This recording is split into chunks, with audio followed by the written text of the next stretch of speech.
Welcome to Babylon 5 Emporium. Today we are offering a 20% discount on all non-figurines and paraphernalia. Remember, Babylon 5 Emporium is your place to shop.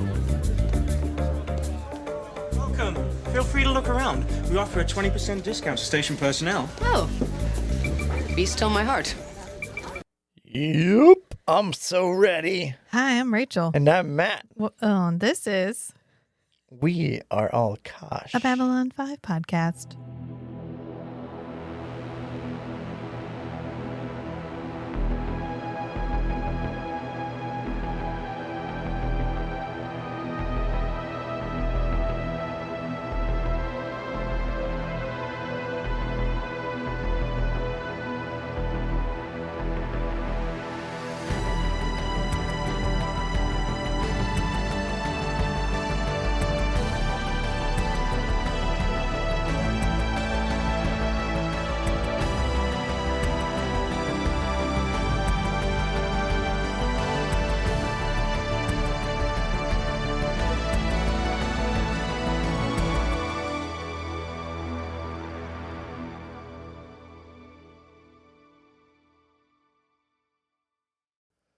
Hey, we're back. It's time to talk about Babylon 5 Season 2, Episode 14.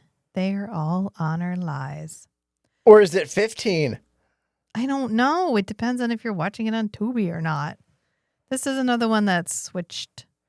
It's either and now for a word, which I'm so ready for because it's Babylon 5, but from the point of view of like an interviewer who's talking to everybody. Like the annoying reporter lady. Yes, that we saw way, way, way, way back. That one.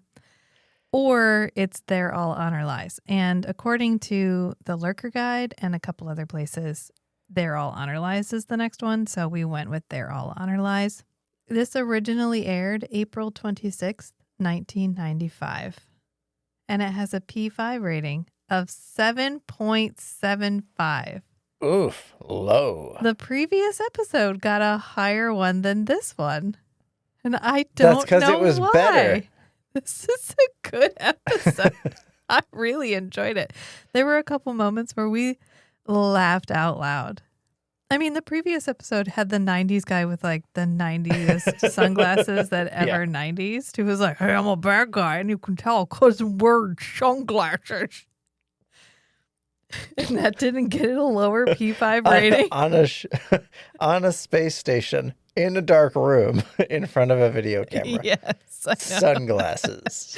Okay, whatever. I think that people in the past were wrong. That's what I'm trying to say. I mean, come on. This one had special hidden Gregorian monk chants.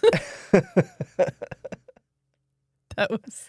I wonder if he tried making up some chants and couldn't find anything that sounded as good. I think he was just.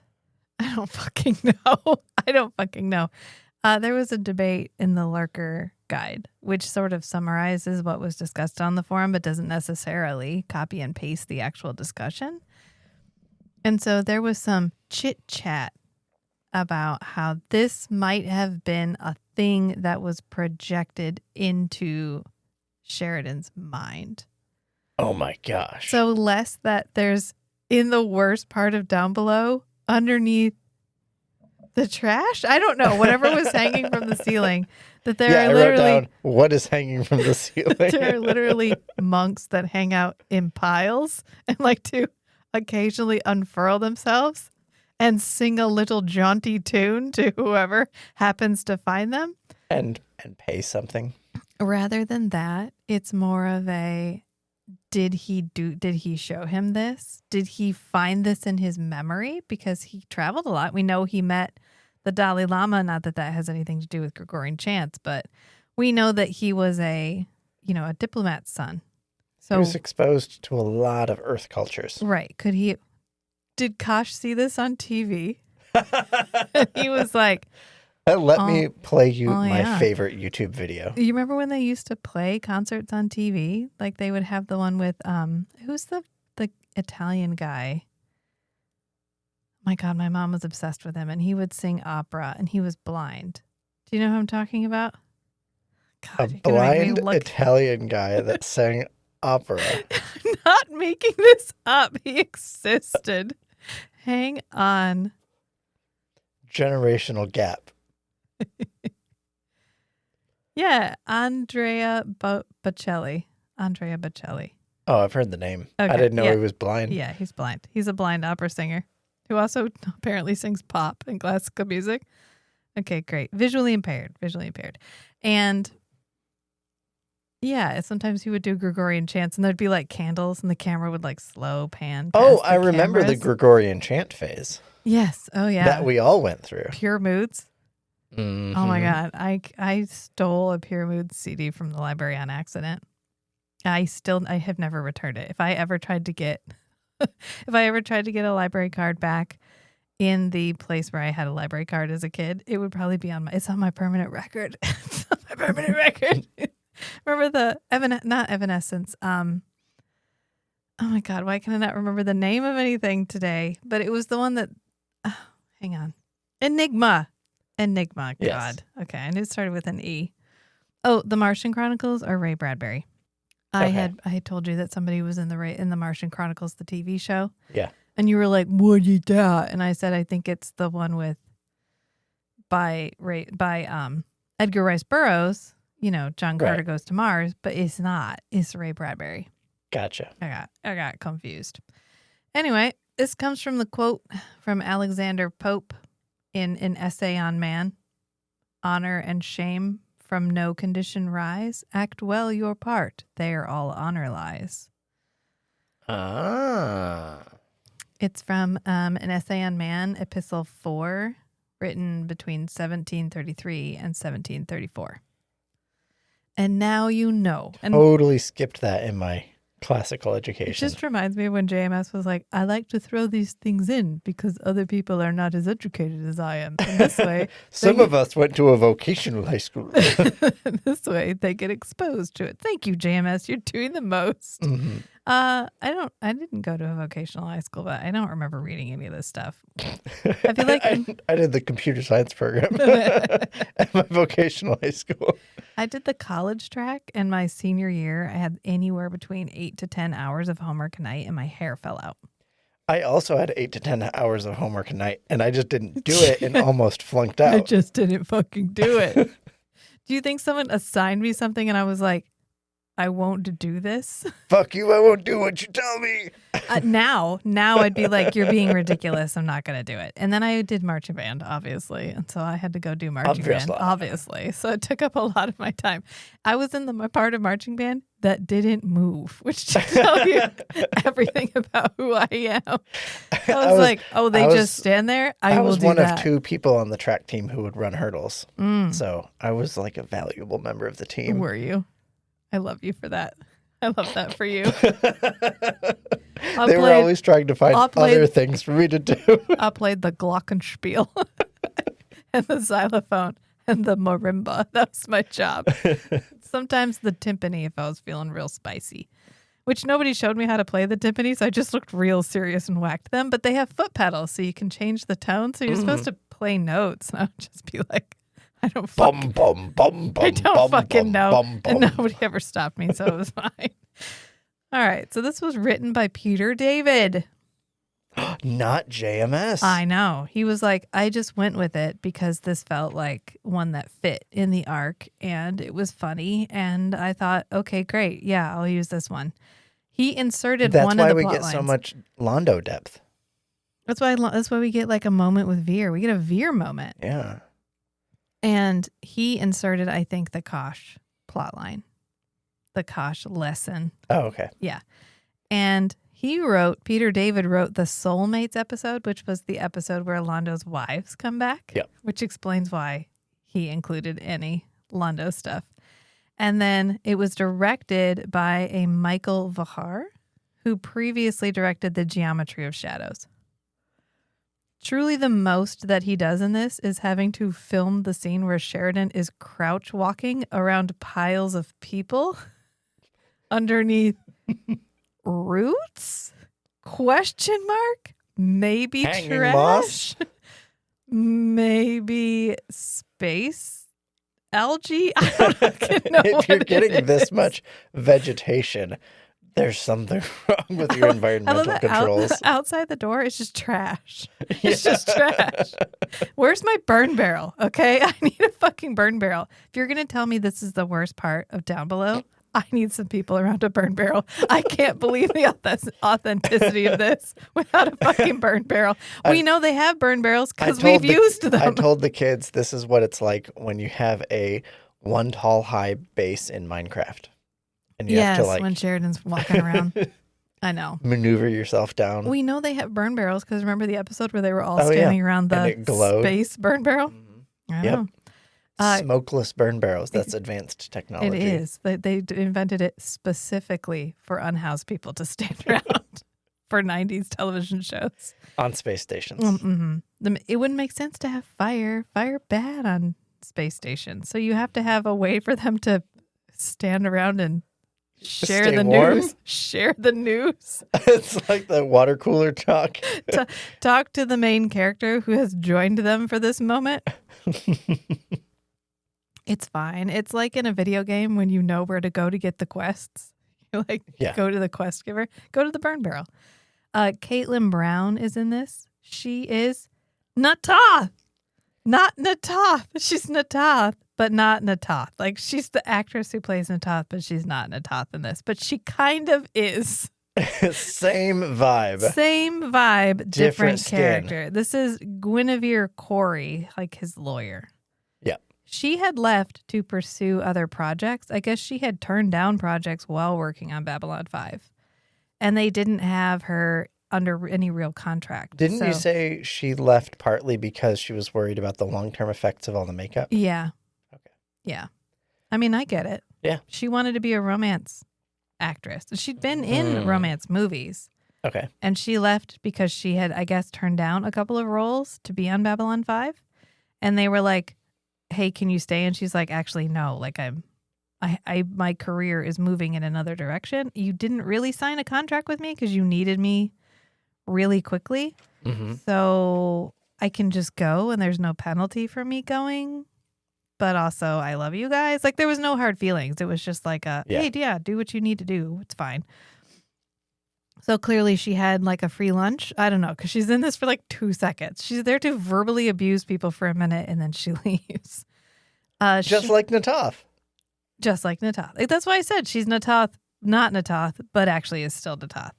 And Sean Gregory Sullivan is the guy who plays a Sean. He was Phil in Wayne's World. He was also Old Man 5 in the Umbrella Academy, which I watched. I can't even fucking tell you how long ago. It feels like a different version of me watched the Umbrella Academy. Yeah. I think I only watched the first season. Yeah. I think I watched part of the second season. Yeah, because the guy comes back. I don't know. He's Or in he goes forward again or something. I don't. Anyway. I know I watched it. Like, I know it's in there somewhere. And if I watched it again, I'd be like, oh, right. I vaguely remember this. But I don't remember it right now. He's in 2025 Frankenstein, the new Guillermo del Toro Frankenstein. The one we're definitely going to be watching. Hell yeah. He's old hunter number 1. Which reminds me of like Man Who Hails Taxi from, I think we had a Man Who Hails Taxi from Memoirs of an Invisible Man. I did watch a really interesting interview with Guillermo del Toro. And he was saying that he really loves monsters, but he does not feel inspired by Dracula. And I have never identified more strongly with someone than I did in that moment with Guillermo del Toro. Especially when he said that Nosferatu is basically perfection. He was like, Nosferatu's like, I love Nosferatu. It's the best version of the character. Mm-hmm. I don't necessarily believe that, but that's fine. But he did say he felt like the perfect version of Dracula had already been made. Yeah. And it was the 90s Dracula. And I was like, yes. Fuck yeah, man.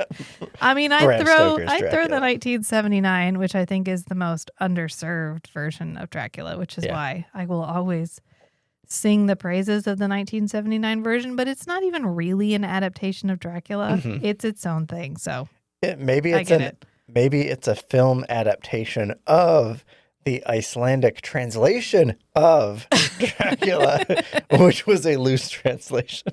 And better. It was fanfic. It was fanfic of Dracula, fanfic yes. of Dracula. Well, it just made me realize that I want to watch more Guillermo del Toro movies, and I'm thinking maybe we have a Guillermo del Toro GDT retrospective coming up.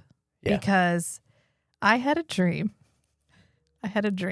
that I went through all of Guillermo del Toro's work. I went through all of Guillermo's work. Every single thing he'd ever made, and I picked out all the references to Forever Night and made a video.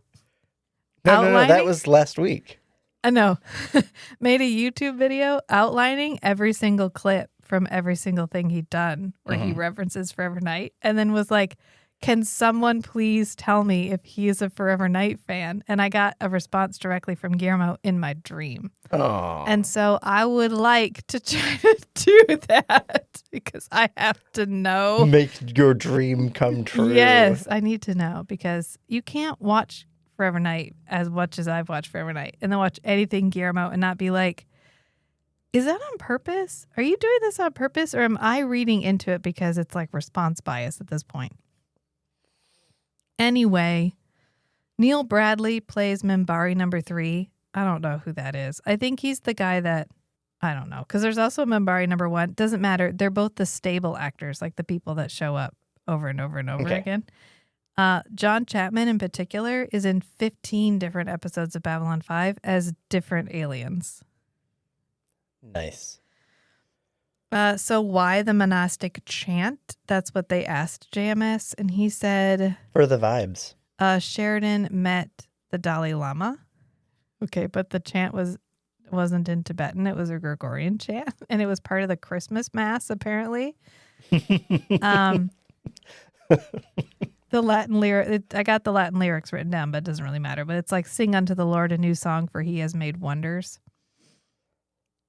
For unto us a child is born, unto us a son is given, and the government shall be upon his shoulder, and his name shall be called Wonderful Counselor, the Mighty God, the Everlasting Father, the Prince of Peace. Definitely not hitting the Messiah narrative at all. It's not, I don't know what he's trying to say here. It doesn't feel symbolic. It doesn't feel like foreshadowing. This is not a breadcrumb. No. There's no red string to tie off here. Oh, sing unto the Lord a new song, for he hath done marvelous things. His right hand and his holy arm hath gotten him the victory. Whether this particular chant has any bearing on the story or was just selected because it sounds good is an interesting question, is what the forum said. They're like, I don't know. Was it random? It's not random. But a couple rather tenuous connections can be made. So they thought that the second verse mentions a hand being victorious, and they're wondering if that's Sheridan, because remember in All Alone in the Night? I think Kosh told him, you are the hand. Mm-hmm. Yeah, in the vision. And in the 4th issue of the comic series, dealing with Sinclair's appointment to the Minbari homeworld, is titled The Price of Peace, one letter removed from the description of Jesus. I don't know about that one. I think that's something we're going to have to come back to when we know more about Sinclair. Oh, the Minbari text that Delenn shows Lanier when she's like, check out this shit, and shows him the thing on the TV.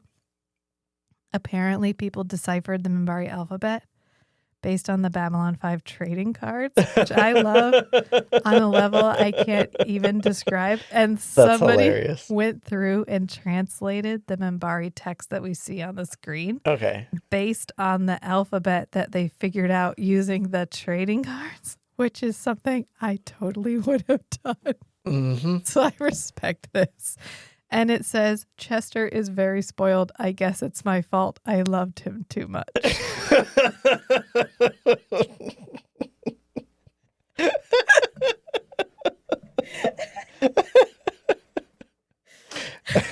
Is that like when the symbols that show up on Kosh's ship Just say a name. Yes. It's like I was here. Yeah. I wonder who Chester was. Is it a person or is it a pet? It's a cat. It's a cat. Chester's definitely a cat. Yeah, nobody. Yeah, I'm with you. Okay, and the bear, onto the bear at the very end. was not made for the show. It was a gift to JMS from Peter David, who wrote the script. That's why the JS is obviously handwritten. Handwritten. He said that there was like a catalog where you could order a bear and you could have a custom text written on the back. Okay. And so he had Bear Babylon 5 written on the back. So he said he called Peter, and I said, I must now get him for this. He asked what I had in mind. I said, wait and see. So I wrote the entire bear thing at the end of the show and inserted it into the script. He said, never send me something cute. The merchandising subplot in this episode is the best. It's so fucking good.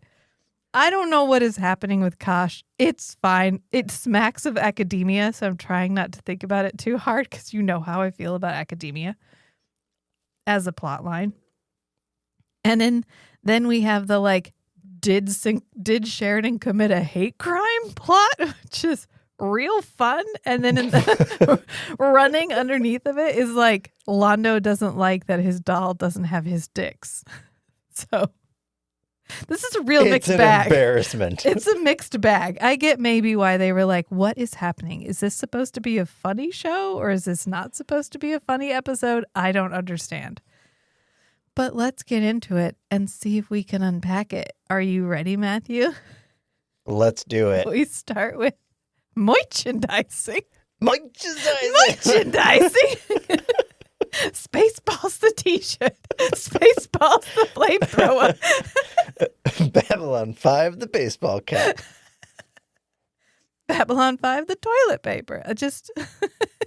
Babylon 5, 2, the search for more money. He's like, we're being merchandised? You can't be serious. I heard this was in the works a few weeks ago. It takes a lot. Oh, maybe he just heard a few weeks ago. Okay, because it takes a lot longer to develop a merchandise line as extensive as this merchandise line is. Right. It's not just t-shirts. It's dolls, it's masks, it's models. They had to reserve all the Zocalo space. Did they remove the museum to put that there? It looks like it's in the museum. Yeah. He said, I fought against it and lost. Because apparently they did a study to figure out how to make them more self-sufficient. Why do they have to be self-sufficient? But whatever. He said, their studies indicate that the sale of merchandise related to Babylon 5 system-wide, meaning this is not the only gift shop. Right. This is not the only Babylon 5 merchandise shop. It's just the only one on Babylon 5. Right. There's Babylon 5 merchandise available fucking everywhere. Which means people know enough about the people on Babylon 5 to be like, I want a Londo doll. I want the genocidal maniac doll. I want the Jakar action figure.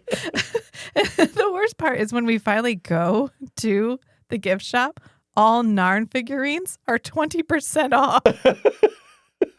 Why would you do that? Get him while supplies last. What?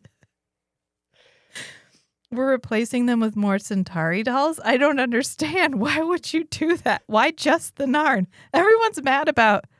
I mean, of course, everyone's mad about the thing that Sheridan does. Oh, maybe it's because the actual manufacture cost was lower because all the other races that we had action figures for have hair. Yeah, but he has more paint. Do you think they have a smell? You remember how they had that one He-Man figure that had a smell? And it was so bad. People were in the factory were throwing up. And they ended up having to discontinue the factory. I have not heard this story. Okay. Well, you know how He-Man, one of the things about He-Man was like every episode we could introduce a new bad guy. And then we could have, look at the action figures already here, guys. Congratulations. Yeah. In fact, I was at a store today that had one huge wall that was nothing but He-Man figures. They had some crazy number of He-Man figures. And if you wanted to collect them all, you had to keep going out and buying them. Oh, was that the game shop? Game store? Okay. And so they had one that had an odor because part of his thing in the show was that he smelled. He smelled like a skunk. He was like skunk guy or something. And so they put a smell in the plastic. And it was so potent that people in the factory were literally throwing up and they had to stop making it because you could also smell it through the plastic of the package. So when people were trying to buy it, it smelled really bad. And they were like, I think that one wasn't that great. That was from that series that Netflix did that was like Toys That Made Us. Yeah. It was so fucking good. And they did Movies That Made Us and Toys That Made Us. And I wish they would do more because they talked about all kinds of toys that I remember. My brother had the He-Man like castle thing. Mm-hmm. I didn't know what it was. I thought it was some kind of board game. I didn't have a lot of toys, so I didn't know what you were supposed to do with it. But anyway, that's what I'm wondering. Like, does Londo smell like stale liquor? Like, do they have a scent? Wine, women, song. I'm just, these are the questions that don't get answered.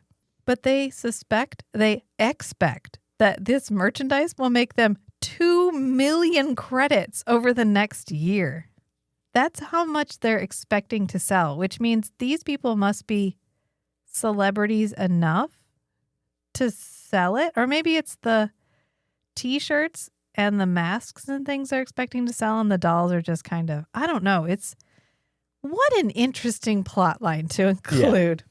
But Ivanova goes, why don't we just open up a gift shop? And he's like, we are fucking opening a gift shop. That's what they're doing in the Zocalo right now. It will sell to residents, tourists, visiting VIPs. Can you imagine me like, welcome to Babylon 5. Thank you for considering joining the League of Non-Aligned Worlds. Would you like to shop at our gift shop? You know what they need to do? Oh my God, why didn't they do this? You put it where everybody boards the shuttles because you always have to exit through the gift shop. That would have been perfect. Why put it in the Zocalo? You can avoid it. When you're waiting, all those people are just sitting around. It's always full. You put it right next to the bathrooms, right at the boarding. Yeah. For when you leave the gate. Babylon 5. The gate, the boarding gate or whatever, where everybody always is when they get on and off. You put it there. That's where it makes sense. Not in the Zocalo, not in the museum nobody's ever in. Yep. Not there. I love a little shop. Love a little shop.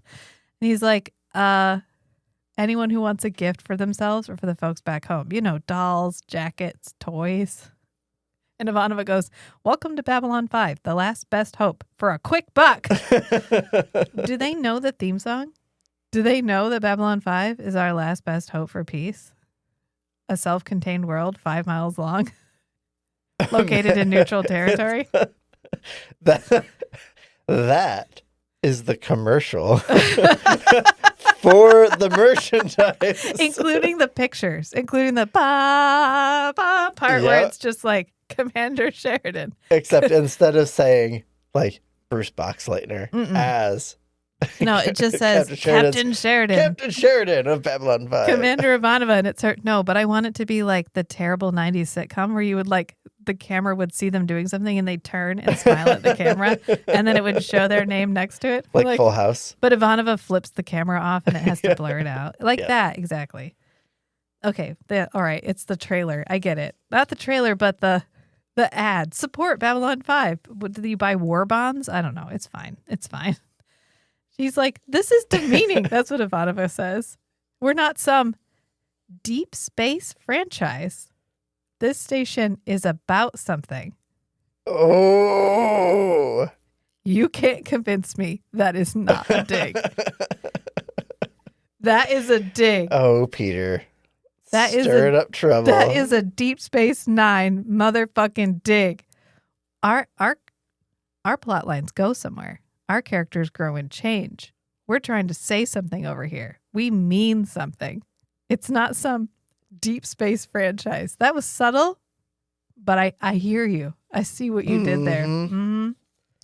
He goes, that's why I'm putting you in charge of overseeing this gift shop, which I might add is only a test at this point. It's like a soft launch of the merchandising line. She's like, why me? I hate this whole idea. And he's like, yeah, I know.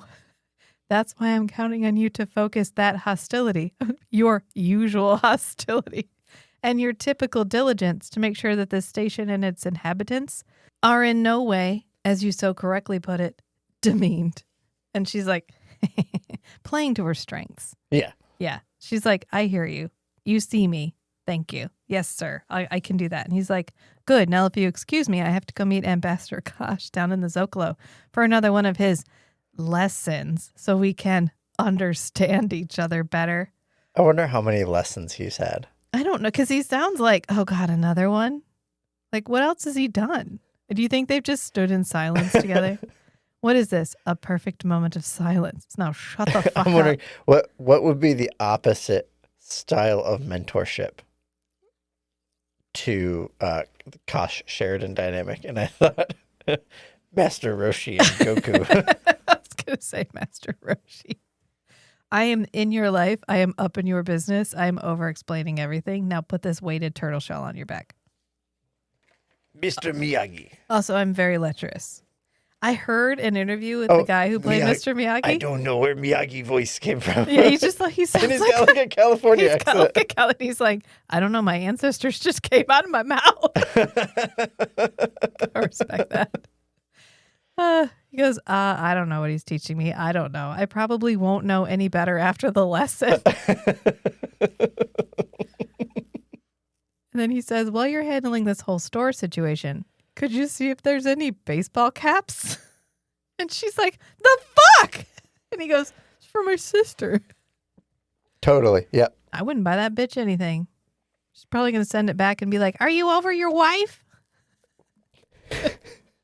Have you moved on? Tell me you've made at least one date. It's been 2 weeks, John. Move on. Johnny. I need nieces and nephews. And then we go to Sheridan and the thief and the Minbari, which sounds like a really bad story. You know what it reminds me of? Not kind of at all, but just the way I said it. There's a story. Hang on. I didn't get read to from children's books. Mm-hmm. I got read to from this giant book that my mom had of stories from around the world. So one of the children's stories that I got read was the tiger. Oh, the tiger, the jackal, and the Brahmin. And Mom didn't know what a Brahmin was. She thought it was antlers. She thought it was some kind of donkey. Oh man. Which I love Becky deeply, but you know, she couldn't Google it, I guess, so it's fine. But the story goes that this tiger gets trapped in a cage. Right.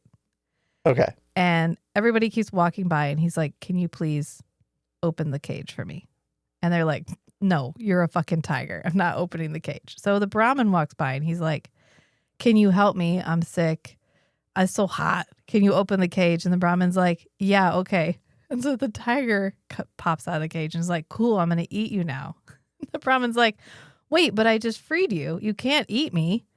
I'm a nice guy. I did a nice thing. And the tiger's like, but I'm a tiger and I'm now going to eat you. And he's like, wait, can we ask the next 3 things? Can we ask 3 things whether or not they think you should eat me? And the tiger's like, I mean, fine. Yeah, let's do that. So they ask the road and the road is like, I don't give a shit what happens to you. Everybody walks on me all day and nobody ever says thank you. So I don't actually care if you get eaten or not. And then they ask this tree and the tree is like, fuck you. Everybody sits under me for shade and nobody ever says thank you. I don't give a shit what happens to you. And then a jackal comes walking by. And so they ask the jackal, what do you think? Should the tiger eat me?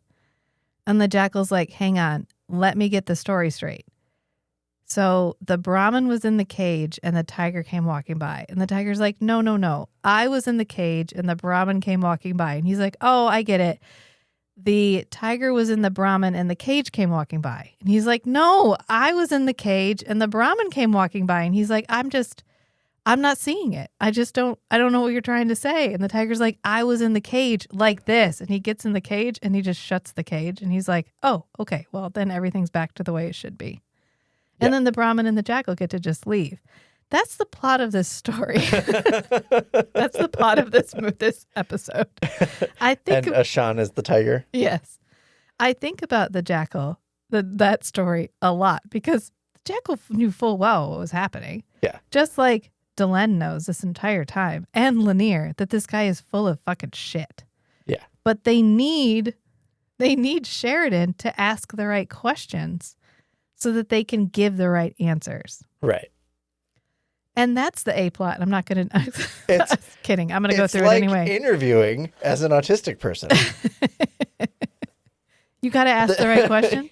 But nobody will tell you what the right questions are. No. Right. You have to guess them. You should know. Right. So Sheridan goes walking by. And this thief runs by and grabs his link. So there's a few things I think we should probably discuss here. Now, one, characters in stories have to do things in order to drive the plot forward. Right. So in real life, is a captain of a spaceship going to chase down the thief who took the link that the guy can't even use for anything? Right. He has like 10 of the little bars on his jacket. He probably has just that many links. Right. Or he can get another one. Mm-hmm. I'm sure it's worked into the budget somewhere. He can get a new link. Yeah. Certainly, it's worth more for him to not chase the thief into what is very obviously a trap than it is for him to just let the thief go and not worry about it. Because the guy can't even use it. As soon as he turns it on, they're going to know where it is. Right. So. But he's late for a very important date. Right. He's supposed to meet Ambassador fucking Kosh. And he's like, on my phone. I'm waiting for a phone call. Right. Because he's walking down a completely empty corridor and this guy bumps into him. Should not bump into him because there's no way this guy missed that he was there. And then Sheridan's like, oh shit, my link. And then he takes off after this guy into stairs that, once again, we didn't even know. I love when they do the thing that they look at Sheridan from below because we're supposed to be looking from the bottom of the stairs and there's a ceiling above him and it's very clearly just dry brushed. Yeah. I love that. Good job, set designer. That looked really cool. I wrote, that's not a bacon tree. That's a ham bush.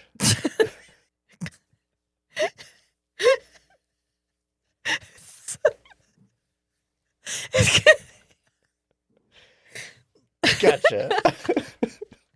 I just love that you wrote that down and you've been waiting. You're like, I'm ready. I'm so ready. I'm going to say it. It's time. It's a good one, honey. It was good. Okay, so the question here, just leaving aside the fact that he chases this guy, which I don't think is necessarily believable, but hey, whatever. Heat of the moment. Hey, that's my shit. I'll chase him for a bit. You know, it might be like, I'll chase him, see if I can see it, where he's going. Yeah. Or whatever. The part that gets real murky is when he bumps into the Minbari guy and he's like, oh shit, sorry. I was just going after the thief guy. And the Minbari's like, I punch you in the face. And he starts punching him in the face. And Sheridan's like, what the fuck? I didn't do anything to you. And he gets pushed down on the ground and he looks over and he's like, oh, a gun. And he picks up the gun, which is not his gun. Right. It was just a gun lying on the ground. Lying about, you know, mysterious women lying about in ponds distributing guns is no basis for a system of government. He literally picks the gun up and is like, stop or I'll kill you. And the guy goes, death first. And then I guess tries to get a weapon. And Sheridan shoots him. And then the Minbari guy at the bottom of the stairs is like, oh shit, you shot that guy, and runs off. And Sheridan's like, oh no, I have killed a Minbari. This is a terrible situation. A lot happened here that I think feels a little contrived. The idea that Sheridan would pick up a random gun, maybe in the heat of the moment, maybe just as part of the like, he stole my shit, but also when he's laid out prone. He's prone. The guy is fairly far away. He could have gotten up and run back. He's but not he thinks that the guy's far. pulling out a gun. I know, but what would Sheridan actually shoot a man in self-defense, or would he take the risk that he's going to get shot in the back and try to make it back to a populated area rather than be accused of killing a Minbari? Yeah. He knows this is a tentative situation. He knows he is Star Killer. He's a diplomat. But he also has military trained reflexes. I mean, I get that too. Like, I get that this is supposed to be, it was the heat of the moment. He felt threatened. We just had an episode, a couple of episodes ago, where is it Zach shot a Narn guy? So it's totally not unprecedented that when threatened, but he could have shot him in the leg. He could have shot him. He went for the center mass, which is fine, but it's a PPG. So as soon as he shot him in the chest, he died. But Garibaldi got shot in the chest and he didn't die. The serial killer got shot in the shoulder and he didn't die. He couldn't have kneecapped this bitch is what I'm saying. Like, he could have shot the guy somewhere else instead of killing him. Yeah. Because then could he lie? Maybe the guy killed himself. With the tooth. Well, no, because Dr. Franklin is like, yeah, he died of a PPG shot to the chest. It's fine. I'm just not sure that I believe that Sheridan didn't realize this was a setup until Garibaldi is like, you know, this is a setup, right? And he's like, oh my God. That's why he should have been wearing his body cam. Never is it more obvious that we have become accustomed to a surveillance state than when you watch these old shows and you're like, why aren't there cameras? There would be cameras. Mm-hmm. There'd be cameras everywhere. In 1995, no. There would not have been cameras everywhere. That was not a thing. What is this, a prison? That was not a thing. Often it was that was a bad thing. I mean, a lot of bad shit happened that then you don't have on camera. But also, we have become so accustomed to always being watched. Yeah. Anyway, then we go to the intro. After this guy's like, death first. Sheridan shoots him. Oh, shit. Minbari guy runs away. That's the basic story from the beginning. And we come back, and it is Delenn and Garibaldi and Sheridan, and they are all in Garibaldi's office, which is a very interesting place to hold this discussion. It kind of feels like Delenn walked in on them having a chat. Yeah. Because Sheridan's like, there was nothing I could do. He jumped me, which he did. He was reaching for a weapon. And Delenn's like, yeah, but they didn't find a weapon. Okay, but Sheridan had a gun. Sheridan had a gun that was not his gun. So somebody had a gun. And they're all where did the gun come from? Where did the gun come from? Sheridan is keeping an unlicensed PPG. Garibaldi, why is there a wild gun on the station? I mean, it would lead to more questions, but also they're like, he didn't have a gun. Like, yeah, maybe he dropped it. And then later they're like, Minbari wouldn't carry a human PPG. Like, okay, well, that's a huge assumption. Maybe that's all he could get from down below. Oh, no, but he bought what he bought, man. Whatever he could sneak on, that's what he uses. Mm-hmm. Yep. It's fine. It's fine. There's just a couple of like real gaping plot holes. They don't detract from the story, but it's kind of like when you bite your lip and you can't stop sticking your tongue in it. Yeah. That's what these are like for me. I can't stop bringing it up. And then Garibaldi is like, when somebody makes a move, like they're going to pull out a weapon, you don't wait to find out if they're pulling out the weapon. Right. Because if you wait, you die. I should know. I got shot in the back. Garibaldi knows. Garibaldi knows. He's been betrayed loads. I kind of wish he would like lean. A spotlight shines down on him. Color fades out, goes black and white. And he's like, starts monologuing. Ever tell you about that time on the ice mines of Europa? When I was a battle-hardened 15-year-old making my way in the mines. I didn't have any real power. And they're like, stop, Garibaldi. God damn it. We got other stuff to talk about. Well, okay, fine. But Delenn's like, Lavelle, the deceased, came from a really respected family, which is bad luck for you because if he didn't, we could kind of... Darn it, if his family wasn't so rich. Unfortunately, his dad's a lawyer, so like, this isn't going away. She goes, this is a shocking incident. My government wants answers. Sheridan's like, okay, I don't know. Maybe he thought I was attacking him.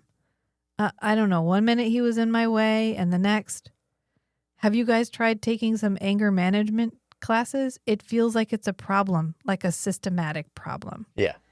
Because I get that I blew up the Black Star, but that was 10 fucking years ago. I've done other things. I apologized. I've done other things. I said I was sorry. And I've done other things.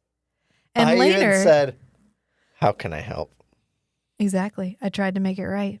And you guys won't let me fucking make it right because you will not fucking stop trying to get me out of power. I get it. You don't want me here. I get it. So then Garibaldi's like, we're already investigating.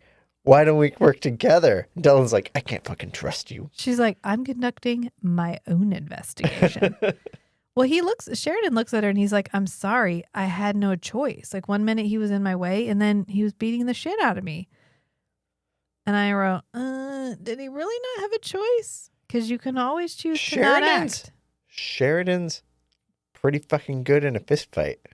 I mean, it's fine. Sinclair would have just punched him and he would have died. And he'd been like, I'm so sorry. I forgot that I'm always armed.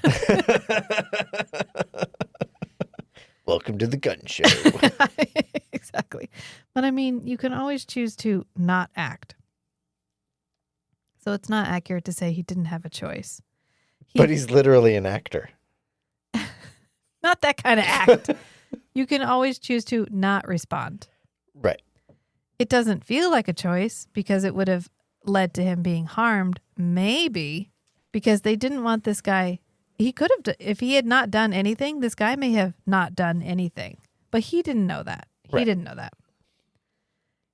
And Delenn is like, I get it, but also you fucked up big time, bro. She goes, these are perilous times, and we must do all we can to avoid another conflict, especially over a misunderstanding. And Sheridan's like, I don't think I misunderstood anything. I think he was trying to fucking kill me. And she's like, okay, but why? And he's like, I think we know why. He doesn't say that. He's like, he doesn't say anything, actually. Garibaldi goes, that's when he's like, we're investigating. But, I mean, we know why, right? That was the first episode with Sheridan, was the Trigati showing up and being like, death before dishonor. Yep. So we know they're trying to kill Starkiller. We know they don't like him. I don't think it's a big fucking mystery why this is, except it would involve subterfuge. And I don't think Delenn is willing to believe that her people would engage in subterfuge. Right. That they would engage in this subterfuge. farce. Also against other Minbari. Yeah. Yeah. Even though they don't consider her Minbari, which I'm going to have a lot to say about that in a few minutes. Mm-hmm. She's no like, true Scotsman. No true Scotsman. Delenn needs to start taking like a lantern to every meeting with the Minbari and being like, I'm looking for an honest Minbari. Mm-hmm. Have you seen one? Because I haven't. And then masturbate in public. Be like, this is about purity laws. Purity laws versus moral laws? Purity codes versus morality. Yeah. Okay. Sorry, that was Diogenes. Yeah, that was Diogenes. I don't think Delenn would masturbate in public yet. So she's like, good Zathras for that. I know. Don't, that'd be so weird. When was the last time that man bathed? I mean, accurate for Diogenes too. That's true. I was thinking, how else could they make money? I thought you put Zathras on TikTok. You know what? I've just been watching too much Tracker. I'm still trying to make my way through Tracker from 2001, which is Adrian Paul's like, the 2001 masterpiece. I'm real hot. I don't know why nobody focused on how hot I was in Highlander. What if I wrote and produced an entire show about how hot I was? And there's a scene where he does a striptease and throws tidy whities at somebody. I thought there was more than one striptease. At this point, I said, I think his moose knuckle needs its own credit. Like Adrian Paul's dick. Like it needs a second line. Anyway, that's why my mind immediately went to the bad place. Oh, she goes, yeah, I'm going to investigate. And Garibaldi's like, but that's a duplication of effort. We're probably going to get in each other's way. And she's like, I kind of fucking think that's the point. She goes, whether or not they insist you be charged with murder, that's what I'm investigating. And Sheridan says, you need to find that Minbari witness I mentioned in my report because he's going to back me up. That's what he says to Garibaldi. He's like, that Minbari will have my back. Because Minbari are reliable and honest. And Garibaldi goes, all right, do you have a description? This is the most. And Sheridan just looks at him for a hot second and goes, bald with a bone on his head. I don't know. They all look alike. What if they hadn't found him? Would he have come forward? What if Sheridan had not run up there and seen him and know that there was a witness for them to even look for? Was he part of the plot, or did he just pick up what they put down? Well, I don't think Sheridan had to go anywhere to see the guy. I think he shot him and then looked over, and the guy was there. Well, the guy on the fell next down the landing stairs. Yeah. So he stepped up to see where the guy had landed on the landing, and that guy was on the landing. But if he had not gone to see where the Minbari had landed on the landing, he wouldn't have even known there was a witness. Yeah. But then the witness would not have actually seen Sheridan. Correct. So it begs the question, was he part of the original plot? And if he wasn't, how were they expecting to get Sheridan in trouble? Sheridan was going to turn himself in. Well, I mean, of course, Sheridan was going to report that, hey, I shot a guy. Right, but then it would have been just Sheridan's word. Right. Which may have cast suspicion, but it wouldn't have been the same as having a witness who just happened to also be from the Third Fane of Chudomo.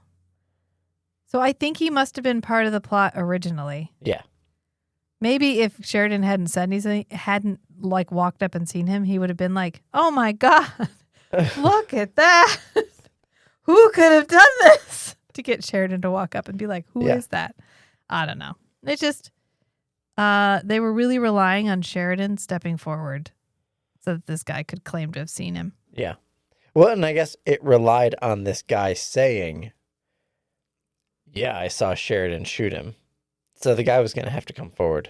Yeah. And then Garibaldi's like, we're going to need a really big lineup because it's every Minbari.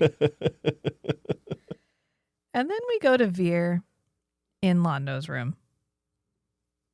And we can kind of cover this whole plot line right now. Yeah. Because it does intersect tangentially. They touch and then they go back apart again. But it's not so big that I feel like we need to keep swapping back and forth. Yeah. Because Veer is in his room, Londo's room, and Londo gets a call. And they're like, can we speak to Malari? And Veer's like, no, it's just me. He's in meetings all day. And they're like, cool. Meetings. Yes. That's the name of his current woman. He's in meetings all day. The new dancer at the club. Yes, exactly. He's like, is there something I can help you with? And they're like, yeah, actually here. And then they send him a transmission. And then we don't see him again until later when he runs into Talia. Like, we haven't seen Talia in a while, so I don't know if this was just like a, hey, let's make sure everybody knows Talia's still around. She's been processing. She's booked up. She's been processing for like 5 episodes. It's fine. Yeah. And he bumps into her and spills his drink on her. And then when he goes to wipe her off, she must sense something because she's like, Veer, are you okay? And he's like, oh, yes, no, no, I'm not. And he goes, I can't stay. And then he goes, I can't stay. Oh, now that's comedy. And then he just runs off. Oh, yes. No, I'm not. I can't stay. I can't stay. Now that's comedy. Bye-bye. Which Talia's like, that's fine. That's fine. I don't need to report No that. follow-up necessary. I have no further questions, Your Honor. I'm just going to let this happen. None of these people are my friends. I don't need to check up on them at all. She's still processing, okay? She went through a lot. She's like, I thought Core was mother. I thought Core was father. And I could move that penny really fucking fast. I could literally kill Bester with pocket change, but I'm not going to. So then we come back later and Veer is drinking at the bar. Mm-hmm. And Londo finds him and he's like, well, how many drinks does this make for you? And Veer goes, 2, and holds up 4 fingers, which was me on Halloween. How many of you had this many? Veer, drowning your problems. Then he goes, 2? In all this time? He's like, wait a minute, actually. You've only had 2. And he's like, I like nursing my drinks. And he goes, Veer, this isn't you. I love this line from Veer. Fucking Veer. Chef's kiss for Veer, okay? Oh, yeah. When they introduce Veer and he has the ridiculous fangs that they're trying to make Steven first act through, and then they finally let him ditch them. And he's playing with like the Lion King handheld. They had a Lion King handheld at the vintage game store I went to. Do you know how long I stood there and I was like, I mean, no. That would be ridiculous. No. Because I could have put some Mylar tape on it. I could have had a Babylon 5 prop. We are planning to make a 90s lounge. Oh, I know. I'm so ready. It's going to come to fruition. Rachel found an old projection, rear projection screen TV. Like the one your fancy rich friend had. They're like, this is my dad's TV. And it was so huge. It was so huge. It was like a cabinet. For For $0. $0. I will buy that. I will buy that TV for $0. But we were trying to hook up the Wii to our fairly new OLED TV. And it was like, it does not take component cables. It was like, the fuck you doing? This is not you. Get this shit out of me. It did have the 3.5 millimeter jack that can have a breakout cable to the red, white, yellow. But luckily I had one. The shadow of what was lost. Anyway, with that big TV, it'd be real easy to hook up the Wii. Yeah, and to hook up like the DVD player and watch Babylon 5 as God intended. Yes. On a shitty TV. But he's like, you are going to lecture me on what is or isn't like someone after everything you've done? Veer, this isn't you. You're gonna lecture me on what is or isn't like someone? Everything you've done? Your voice, Veer. We're in public. Yes, voices. The voices that keep me awake. The voices I have to keep bottled up inside me so I can do my job. Right, and you're doing it. Excellently. Veer! Yes! Saying the quiet part out loud. Thank you, Veer. Oh, right now you're going to tell me that this isn't me. You are going to tell me that this is out of character? Fucking thank you. Thank you, Londo. Thank you. Londo goes, Veer, your voice. We're in public. And he goes, yeah, the voices that keep me awake. The voices I have to keep bottled up inside me so that I can do my job. Because you are a murderer. A mass murderer, Londo, and I had to sit there while you gave the order and do nothing. And I love Veer. Mm-hmm. Because he is exactly who Londo needed. Yep. Can you imagine what would have happened to Londo if he'd had a yes man? If he'd had a yes man. He would have stopped being likable. Veer keeps him likable. Londo has to walk this incredibly fine line of being an absolutely terrible person. He has done horrible things. He has committed actual crimes. Right. And a yes man sentience. would insulate him from the actual effect he was having on the people around him. Right. It would spiral him into greater and greater atrocities because it would have sent him into a psychosis where he believed his own Veer man. Veer always gives him like a real honest reaction. Right. Veer never panders to Londo. Right. Ever.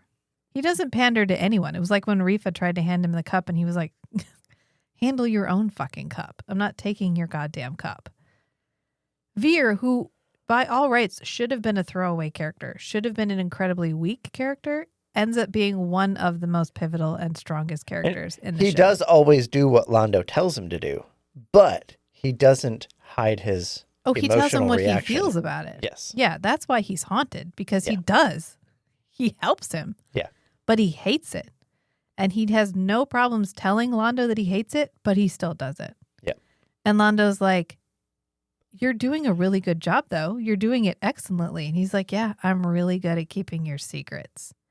I feel like I'm falling in a pit and there's no way of climbing out. And Londo goes, do you want to leave? Do you want to go? Is that it? Because I can arrange that. You know, you can go back home to, and Veer's like, to what? To my family? Do you know why I'm here? Do you know why they sent me here? Because you were trash. And they hot trash. They thought I was trash. And they thought that together we would be hot trash. And it was a fucking joke. You were a joke. I was a joke. This was a joke. They just wanted me anywhere away. And it really reminds you of where Londo started. Because it's been a while. It's been a while. The fool.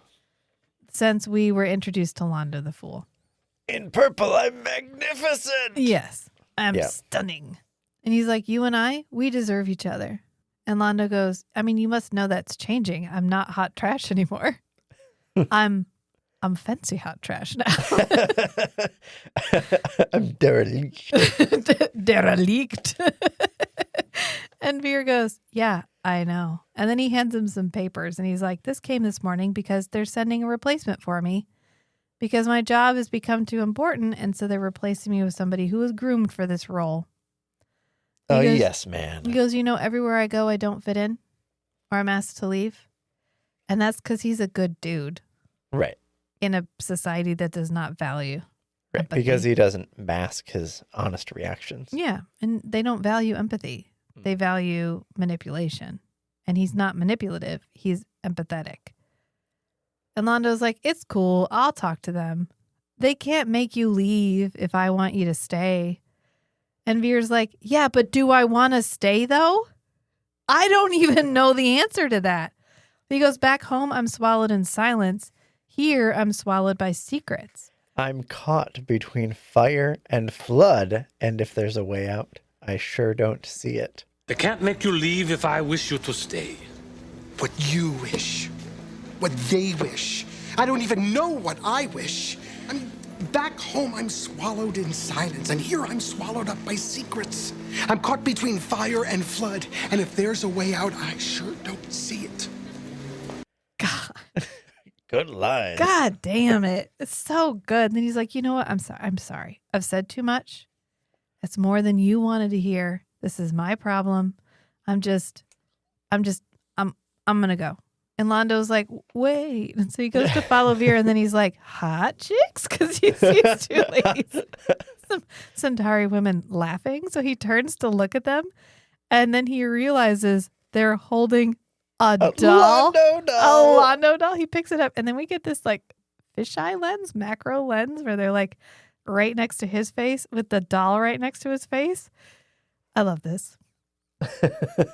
I love it because as soon as he turns and looks and starts like laughing with them, like, haha, I'm part of whatever joke is happening. There's two girls that are standing at the table. They look at him and then they like giggle and walk away. So they are totally making fun of him. Yeah. Which is why he's mad at this doll. Yeah. Because then he's not mad at the doll. He's mad at that people are laughing at him. Yes. And then this is when he starts to intersect the actual plot because Sheridan is handling actual crises. Actual shit is happening. And But he Londo shows has up. something important to He talk shows about. up and he just holds up the doll and he goes, can we talk? And I love this so much because then they come back to his office, to Sheridan's office. And he's like, the Centauri government will not tolerate such insults. This man is a dangerous man. I know we're like playing him for laughs. And usually Babylon 5 is good about keeping the tone of a character consistent. But because we're supposed to like Londo and we do, You always love Londo. Every single time he does something terrible, you're like, no, Londo, that's not you. But this is like Saddam Hussein coming into your office and being like, this doll is an embarrassment to me. Yeah, holding up the doll from Team America World Police and being like, this isn't me. This is an insult. He goes, well, it's just a doll. It wasn't even made by us. I mean, look at the tag. It was made by somebody in the bazaar. And he goes, it's a mockery. It doesn't have any attributes. Sheridan goes, glances between Sheridan and Ivanova. Sheridan goes, attributes? And then he goes, do I have to spell it out for you? And he like glances over to Ivanova like, I don't want to talk about it. And then gestures at his chest. Because that's where they live. And the Centauri government will not tolerate such insults. Well, it's just a doll. It wasn't even made by us. Look at the tag. It's probably being made by somebody down in the bazaar. It's a mockery. It doesn't even have any, attributes. Attributes? Do I have to spell it out for you? Oh, I see. So you feel like you're being symbolically cast in a bad light. Well put. It reminded me. I'm not active on Facebook, but every once in a while I go on Facebook, and I somehow joined a Babylon 5 Facebook group at some point. Okay. I've never put anything in there. I don't advertise, but people will make little memes. And so they had one where Londo's little dicks were all talking to each other. And it was just a clip of like the end of his tentacle with little speech bubbles. It was so good. They were talking about his wives, but it was just, they were attributes. And so then Ivanova goes, I see. So you feel that you're being symbolically cast in a bad light. So Ivanova knows Centauri biology. Apparently, or she just knows dick. Like she knows he doesn't have sexual organs. Right. She may not know the particulars of like, I could reach out and grab you with 4 of them and then fuck you with 2 of them.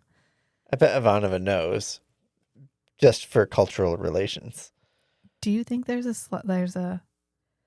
saucy fan fiction out there where we get a full explanation of how they work? I bet there's saucy fan fiction of Londo with every single main character.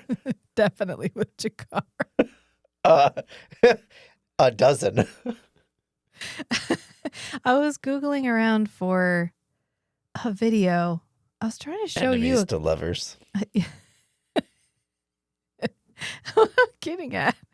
Oh, what was I was looking for a clip of something. Maybe something from Babylon 5, but there was like, the related videos. Yeah. And it was Londo and Jakar, and it just said acting masterclass on it. And it was like all the times that they just like showed you how to do the job. Yeah. And I was like, oh, I'm so glad they're still getting appreciation. Mm-hmm.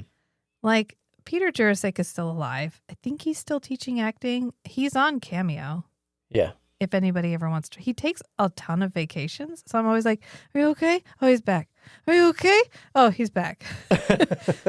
So you can like see him there. Or you can actually order a whatever. Go support Peter Jurasik. But like, I love that we haven't forgotten Andreas. Mm-hmm. Because he wasn't in so many things that he couldn't just disappear.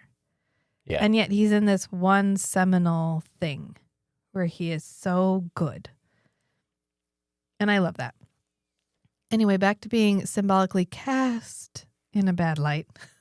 Sheridan just looks at Ivanova and goes, well put. And then Londo goes to continue arguing, and Sheridan's like, oh no, I'm convinced. Have all these dolls removed all at once. From everywhere. Have them destroyed. And Londo's like, wow, thank you for your sensitivity, Captain. I do not lie when I say that this could have been an embarrassment for all concerned. What would he rather have had if he'd gotten the doll and it had had posable dicks? Would he have been fine with it? Maybe. You take his little button-up shirt off, and he has little dicks wrapped around his torso, and you unwrap them, and then you compose them like he has on his The goddess of fertility passion. statue, yeah. Would he have been like, okay. Or unless they was like, they're too small. Right. They would have to be large enough. They would have to be sufficient to his ego. Yeah. I just wonder, was there a way that this doll would have been fine? Would that have been worse? Because then everyone could symbolically play with his... I don't know, it's fine. It would require a knowledge of Centauri anatomy that apparently nobody has. And he's like, oh, I'm sure, Ambassador. I know you didn't lie. Nobody lies. You don't lie. Minbari don't lie. And Lando's like, who said the Minbari don't lie? And that's his contribution to the plot. Yeah. Because at this point, when we go back and do the other plot, this is when Sheridan is like, what am I supposed to do? I can't say this Minbari's lying because I'll cause some kind of international incident. But he's clearly lying. So I'm in like a really weird space. And then Lando's like, oh, actually, here's a bone. They can lie when it's going to save the honor of somebody else. Yep. And he's like, oh, there it is. Thank you for that. I really appreciate it. Very deftly handled by Lando to say, A certain somebody Minbari. lied to save my reputation, but I'm not going to tell you about Yeah, the circumstances. Somebody lied for Some me. Centauri ambassador Mm-hmm. had their honor protected by a Minbari lying. By some Minbari. Yeah, he didn't throw Lanier under the bus at all. He was, because he's probably doesn't want to get in trouble for that still. Yes, it was very tactfully done. And in fact, that's the episode where we find out that he has the dicks. Yep. The episode where he's gambling with Lanier and he uses them in a poker game Yep. because they can like sucker onto things. Anyway, then we go back and Veer is hungover. Londo walks in Veer. and he's like, feeling better, are we? And Veer goes, I don't know. I can't seem to count past 14. And he holds his fingers up like he should be able to count past 14 on his fingers. Londo goes, your first hangover. Oh, wait. No, because they have like 6. I knew where you were going with that deep sigh. No, he'd be able to get to 16 He'd be able to get 16. Yes. with the attributes. With the attributes. Okay. I feel like it's fine, but the Minbari wear a variation of what is clearly human clothing. Mhm. If you had your dicks wrapped around, we can't call them dicks. Should we call them tentacles? Yeah, just call them tentacles. Yeah, if you had your tentacles wrapped around your upper torso, Mm. every male has tentacles that are constantly and always wrapped around your, like their place of rest, your resting flaccid state is Yeah. wrapped around your chest. You would have clothing that accommodated that. Unless they don't need anything. I mean, it doesn't need to hold it or anything, but just to like give it room, like to give it room to breathe. Unless they like nest into the torso. okay. They may have grooves. Oh, like in lay flat. Resident Alien, that little second set of arms that he has that's like tucked into his chest. Yeah. Yeah. Like that. Okay. I mean, it would explain Because why you they wouldn't didn't. you wouldn't want them like loose, like evolutionarily speaking, like you're wandering the plains and you're going through some bushes. You don't want them catching on everything, so they're probably slightly recessed. Yeah. And Well, so they all found Londo the has to clothes. do to get them out is to undo a button on his vest. Yeah, there's room to maneuver, but Okay. Well, maybe when they're not. Can you only activate one? Because maybe they're quite small until they are called into action. And so normally they're fairly easy to just keep tucked in, keep wherever you keep tucked them. to the left. Yeah, tucked to the left and or right, depending on the side of the chest you're on. And then when he needed it for cards, he just sort of thought about the lady from the Born to the Purple, Maybe. but only with his like lower left one, and then he could go play with who's the to cards. say that that's actually the the penetrating member. That's well, we know that the females have like slits on their back. Right. And so they like hold the but, female in place. We don't know that those tentacles I made this are argument for the transmission. when we originally learned of this. Is there another organ that is elsewhere that you hold them in place to use? Like you pin them down with the tentacles and then you have another attribute that you can use. Anyway, this is something we're never going to know. So we just have to kind of table this discussion. Do we ever see Londo naked? No, but we've seen him in like a blousy white shirt. So they must be pretty flush. Mm-hmm. Yeah. All right. Sorry. That took way longer than I thought it was going to. It was important to clear up though. You know what I mean? Yeah. Because Veer's sitting there with this cup that looks like one of those water cups that you get from like a water pitcher where it's a triangle. You can't set it down. Oh, yeah. Yeah. Yeah. But he has a resting place. He has like a holder he sets it in very gently. Must have been very thin. Yeah. And Londo goes, "It's your first hangover. Enjoy it." Oh, I remember my first hangover. And he's like, "Actually, no, I don't. Because if I remembered it, it wouldn't be a real hangover." And then he goes, "May I ask you a question?" Very loudly. And Veer goes, "Anything. Just don't do that again." And he goes, "How quickly can you pack? Because your replacement arrived a few hours ago." "Just in time, I might add." And Veer's like, "Oh, okay. I see. All right. Yep. I thought see. you were going to stand up for me. Okay. I mean, it's fair. I told you I didn't even know what I wanted. I'll just leave my drink here along right next to my heart So then he goes that you to ripped leave. out of my chest. Goes to leave. Centauri don't have hearts in their chest. And Londo goes, "Where are you going?" And Veer goes, "To my quarters to pack." And he's like, "Why is it that you can never follow instructions? You need to start with my stuff first." And he's like, "Londo, this is your shit. It's not my shit." And he's like, "Yeah, good, Veer. You're sobering up. I can see the lights of the synapses begin to light up behind your eyes," which is quite disturbing, actually. That's what he says. He goes, "A frightening sight, I might add." And he goes, "I informed Homeworld that if you were leaving, then I was leaving with you."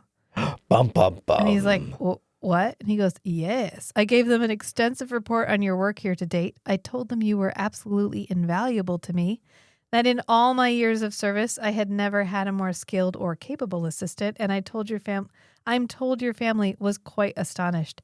I spoke to your uncle personally." And Veer's like, "What? You spoke to my uncle?" And he goes, "Yes, Veer. By the time I finished with him, he was ready to nominate you for godhood." It was quite magnificent, actually. You should have seen it. He goes, "You would have, had you been conscious at the time." Oh, Londo. He goes, "I imagine they'll be talking about it for some time." I'm doing you a favor, but I'm also making your life a living hell. Give and take. That's the kind of favors that Londo gives. I know. He goes, "If I'm forced to leave this place," he goes, I by my honor dictates now that if you leave, I have to leave. And I can't change the past, but the present, I mean, I can change the present, sort of. I can do better. I can be better. He goes, "I shouldn't have treated you as I have. So can you stay? Because if you leave, I have to leave. And if I have to leave this place with all of its marvelous opportunities, I will have to kill you." What are friends for? I'll really make you suffer if you make me follow through on this. And Veer's like, "Thank you, Londo." Londo's like, "Oh, you're so welcome. I feel like I owed the universe a good deed after I killed all those people." Woo! He goes, "Oh, by the way, when I was speaking with your uncle, I went ahead and invited your entire family to stay here for a month. I knew you wouldn't mind." And Veer's like, "No, Londo, no." And he goes, "Oh, a month." And then he drinks the whole drink, but it spills down. It must have been hard to drink out of this cup. Yeah. Because it spills all over him and he has to wipe it off. And that's kind of the end of that whole plot line. Yep. Is just Londo and Veer have a moment. Some bonding. It's a good moment. It's good. It's important. We needed more Veer. Veer has been getting slowly built up in the background, but he hasn't had a good moment where he's had to express how he feels about what is happening to Londo and about what Londo is doing. Right. And how aware he is of the whole situation. Right. So that was good. If I were JMS and I read that script, I'd put it in for that. Unless he added that part. I don't think he added that part. That was a good part. Yeah. It was a good part. Babylon 5, part 2. So when we come back to our main plot line, just to refresh everybody about where we left off, because we went on a side jaunt there. Is the main plot line... So what is the main plot line? Is it the Sheridan Minbari plot, or is it really the Sheridan Kosh lesson? It is what happened to all the mock-up of the dolls that they made for the scene where Ivanova is walking through the gift shop. I want the scale model of Babylon 5. That would be pretty fucking cool. It was cool. That is now on the list of things I will make when I get a 3D printer. I bet you it is out there. Oh, absolutely. I'm not going to lie. I saw the model of the Star Fury and I was like, why do they have a TIE fighter? Oh, no. And then I was like, oh my God. Wrong franchise. What is happening to me? I think it's the shape of the window in the front. Mm-hmm. I was like, TIE fighter. And then I was like, oh my God, Rachel, come on. Oh, does Star Wars exist in Babylon 5 Ooh, that's a good question. in the universe? I don't know. Like Star Is Wars, Star Wars the an franchise, almost 300-year-old sci-fi. sci-fi franchise I mean, it could be. that nobody talks about anymore? But you know there's still a toxic fandom somehow. Anyway, let me come back because remember, Delenn and Garibaldi are conducting simultaneous. We will address the issue of what I think is the main plot line as time goes on. What is the most interesting plot line is definitely the Kosh thing, because what the fuck is that? But it provokes the most thought and speculation. maybe it's because this episode is kind of a little bit all over the place. Maybe that's why I got the 7.75, because a lot happens. And the thing that you would think would occupy literally everyone's thoughts and time, which is Sheridan accidentally murdering a Minbari guy, doesn't actually affect his day-to-day life all that much. A lot of the impact from this episode is the Veer-Londo bonding and just the Veer character building. Everything is equally weighted. The Veer character thing is as equally weighted as the merchandising plot, which is as equally weighted as the Kosh lesson plot, which is as equally weighted as the Sheridan accidentally murdered somebody plot. Like one of these should be taking precedence. But like Sheridan's just walking around he's not under any kind of restrictions in terms of movement or activity. He's just going about his day-to-day life. It really doesn't. Innocent until proven guilty. I mean, yes, but also sometimes you're like, for your protection, maybe, because he does. There's no Minbari that come after him, especially anything. given how suspicious the whole situation was. Right, because he was lured into a trap. He was in entrapment. He was like brought into a place. It seems like Sheridan doesn't ever really grasp the significance of the kid stealing his communicator. He does, but it's also kind of like whatever. For as much as he reacted to it when it happened, later he's like, I mean, whatever. Right, but he's like, I don't know that Sheridan ever really takes seriously the idea that, oh, this kid that stole my thing was hired by the Minbari that confronted me. Yeah. I think Garibaldi does. Oh, he does. And he mentions it to Sheridan. And Sheridan's like, oh, you have a suspicious mind. I like that about you. And then he's like, well, anyway. Have you seen this fucking bear? It's very... It's fine. I think I don't know that I would have... I don't know how I would feel about it if we had spent more time lingering on everything that happens. Yeah. So, and they didn't. So we don't know. We can't say how we would feel because it didn't happen, and so I can't even really extrapolate. But and I guess a more paranoid mind might say, like a more paranoid Garibaldi might say, hey, Sheridan, this smells like a setup, because mostly the most significant thing is there was a gun. Well, there was a live gun. There was a live gun. And you got lured into this location where there was just a gun on the ground and somebody to confront you by having your communicator stolen. And yeah, you shot the guy, but was that just an unsuccessful attempt on your life? Right. Will there be more? This was a multi-layered plot against Sheridan, and it does not get a whole lot of weight because he runs off, he gets that gun. Later, they try to trace the serial number on the gun, and Earth Central's like, yeah, I don't know. We're really busy. We've got like a backlog. So I'm not sure if we're going to be able to get that information to you. Okay, so we never wrap it up. We don't know where the gun came from. One of the things about guns in the U.S. is that like the gun registry is explicitly forbidden, like by law, by Congress. Yeah. That the federal gun registry cannot be digitized or electronic. Okay. It's all paper hard copies. Okay. And so when they say we need to look up this registration, the registration for this gun, notebook? it's a bunch of shipping containers full of filing cabinets in this one facility. And they actually have to go and search by hand because they are forbidden by regulation, whatever, to digitize it because the NRA does not want a digital gun registry. Well, that can be messed with. It can be hacked into. It can be edited. And you could get a list. You could quickly get an accurate list of all the gun owners. Yeah. And we can't have that. No. Yeah, but Earth Central is like, I don't know, man. I wonder if that still holds for Earth Alliance. Yeah.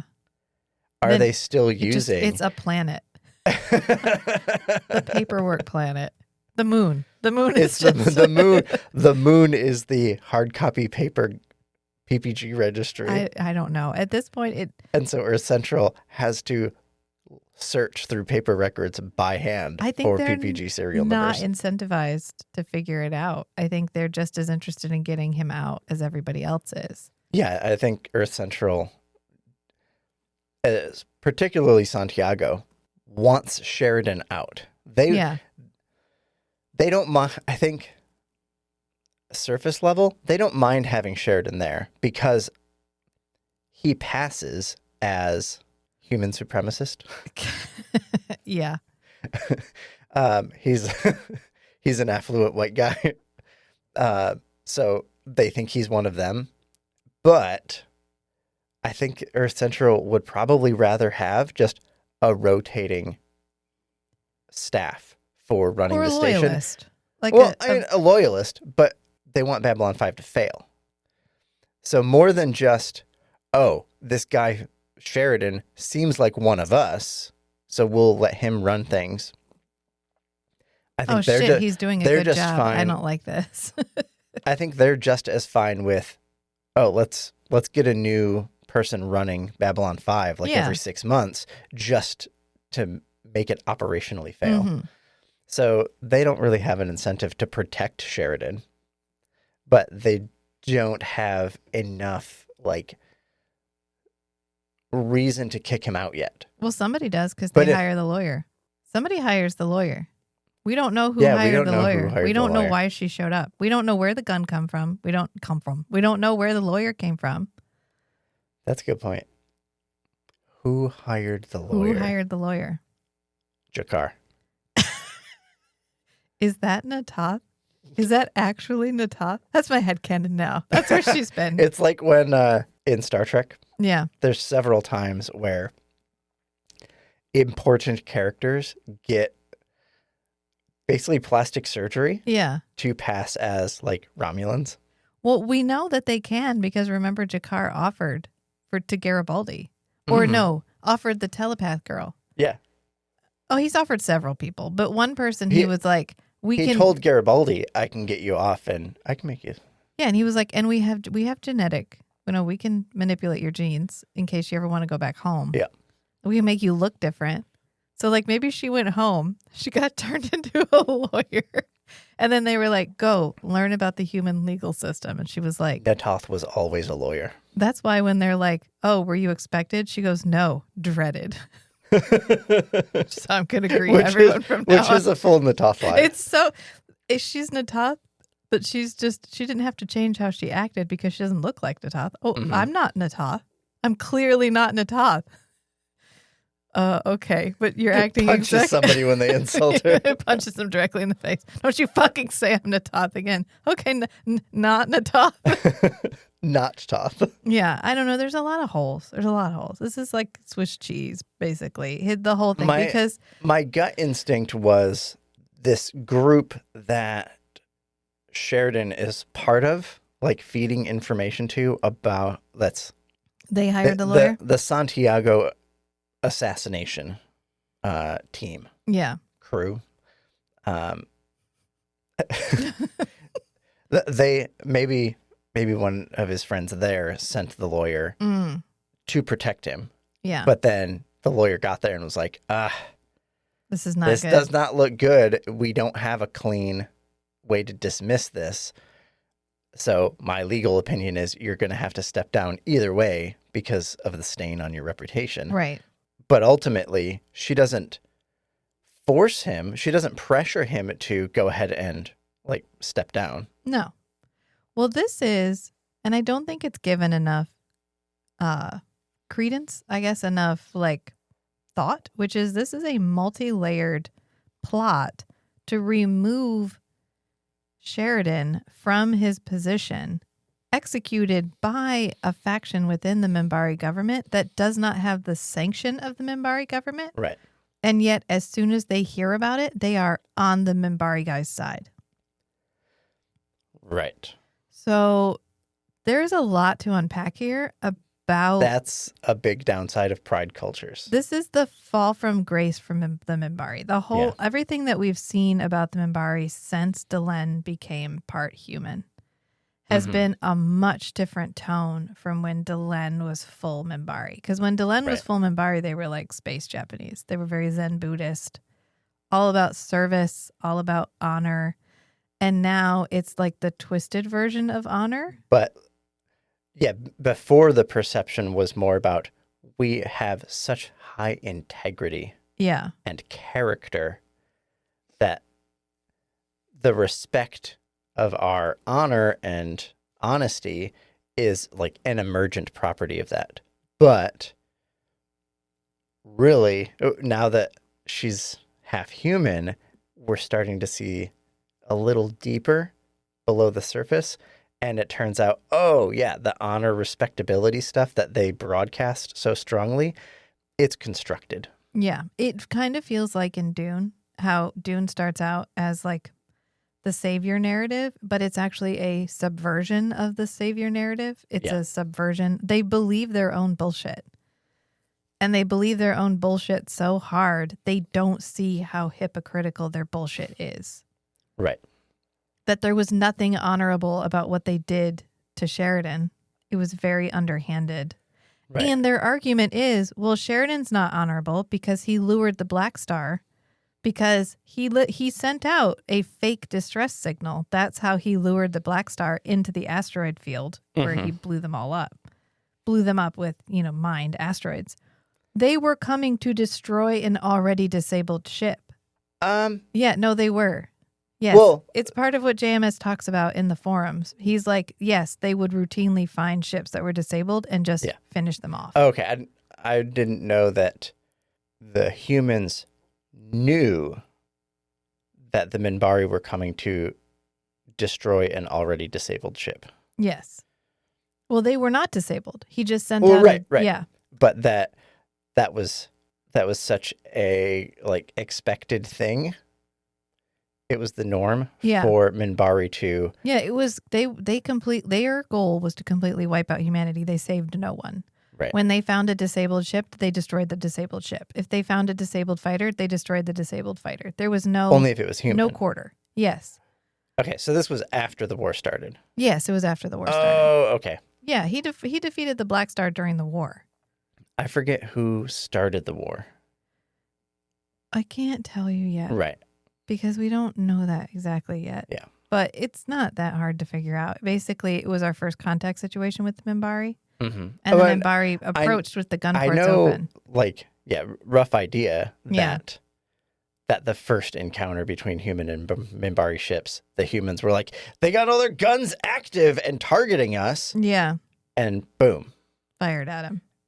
And that started the war. Yes. But I thought that was Sheridan that did that. No. But I forget who it actually was. I'm not sure if he was on the ship when it happened, but it wasn't him who fired. Okay. That's why they changed the way the first contact works out, so that you have to have like two officers. Two officers. Because we've talked about how they changed it after that, because there was one guy who was not good in a first contact situation, and he happened to be the one. And we haven't gotten there yet, so we'll definitely explore it, because guess who else was there, y'all? Dylan. So there's more. There's a lot to talk about there. Yeah. I'm not going to talk about it just yet. We have to wait for it to happen organically. But meanwhile, Garibaldi is investigating this crime. Whoop, whoop, whoop. I just felt like we needed to get all that off of our chest, which is, this is good. It's fine. I love this episode, but also it is not the strongest in terms of like, guys, that was not great. There was a lot of people could have been involved in that plot, and it's not discussed. They're just like, whew, touch that bullet. Right. Thank God. It could have even been intended for him to find out that the Minbari guy was lying, so that he would disgrace the entire Fane of Chudomo, third Fane of Chudomo, so that then they would all be his enemies. Like, and we'd have a whole nother Tragati situation where they have to show up to try to kill him to regain their honor. There was this was a multi-layered thing. Yeah. And it was treated as a very matter-of-fact thing. Right. Anyway, Garibaldi is talking to a Minbari guy because he's been interviewing every Minbari male on the ship. Anybody who's bald with a bone on their head. And he's like... That's like the most insensitive way how to describe. Shortish, looks a bit like a douchebag. I don't know. What else can you say about this guy? I get it. If you asked me to describe a person, I could describe what they were wearing. I might be able to tell you hair color, but to say like their face? Yeah, I guess if he'd gone off the clothing description, you could say, he's probably religious caste. I don't know that we even have any. I don't know that we have seen any like regular, like, full-time occupants of Babylon 5 that are warrior caste. Not that I know of. We Yeah, don't. We kind of only interact with non. They're all under Delen's leadership, so they're probably all religious caste. What's Sort the of. third caste? Worker. Worker. Okay. Yeah. I don't know. I don't Can you imagine remember being what born the. into the worker class? Okay, this guy's got to fight in the military. This Can guy I imagine being born into? You're like, yes, I can. I can, Rachel. Okay, all right, fine. Fine, whatever. We're all born poor or whatever. I get it. Anyway, Garibaldi's talking to this guy, and he's like, oh, I believe you. I believe you weren't there. And the guy's like, great, that's fortunate, since Minbari don't lie, which is our first, like, ding, ding, ding. This is gonna be important. It's like, so if I asked if you might know who did see the incident, with Captain Sheridan, you'd have to answer truthfully. And the guy's like, yeah, or not at all. Which is good. I can just be silent. Yeah. He goes, unless it's your intention To to beat it out of me. That's how your race operates, isn't it? I was like, who has done most of the aggression here? Most of the aggression in this situation has been Minbari. The Tragati was the Minbari. Everything that's happened to Sheridan has been like a Minbari guy. It's like the meme where the guy's riding on his bike and he sticks the stick in his own wheel, and then he's like, Sheridan. That's exactly how it usually runs. And yet they're all like, oh, it's you. You're so violent. We're like, I'm minding my own fucking business. And you guys I don't even know who you are. You know what I need?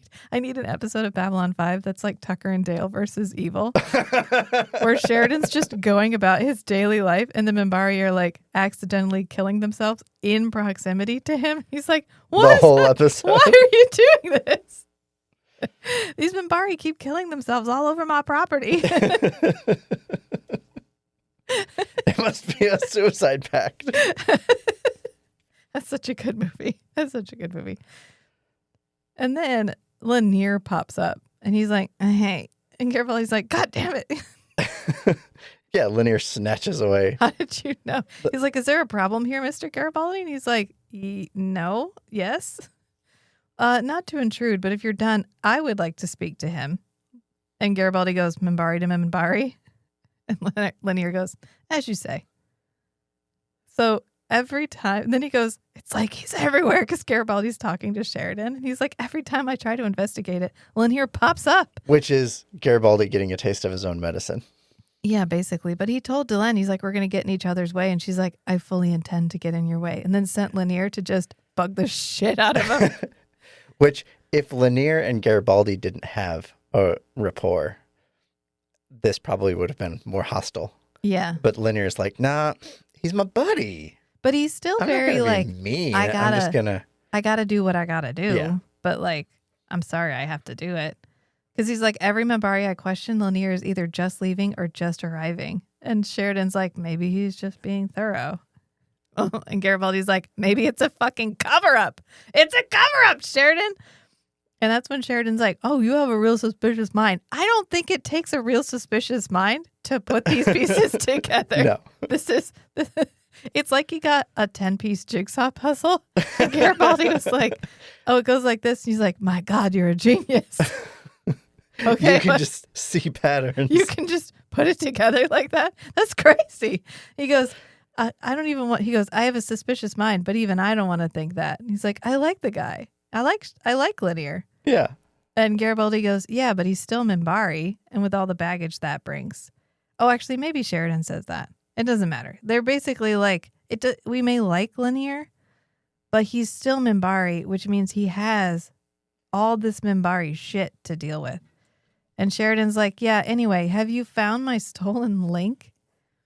And that's when Garibaldi's like, no trace. But if they had used it, the computer would pick it up. So chances are it was probably destroyed. Yeah, it's like if you get a cell phone, first thing you do is disconnect the battery. Right.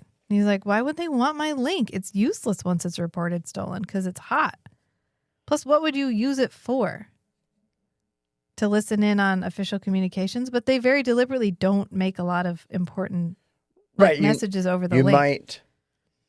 It's basically a beeper. You might try to beep beep impersonate Sheridan and like ask Ivanova to do something. But you'd have to even then and you'd it's know coming the link from was his communicator. Well, if you did it right away, but then Ivana would say, "Oh, I got an official like communication from Sheridan's communicator." Yeah.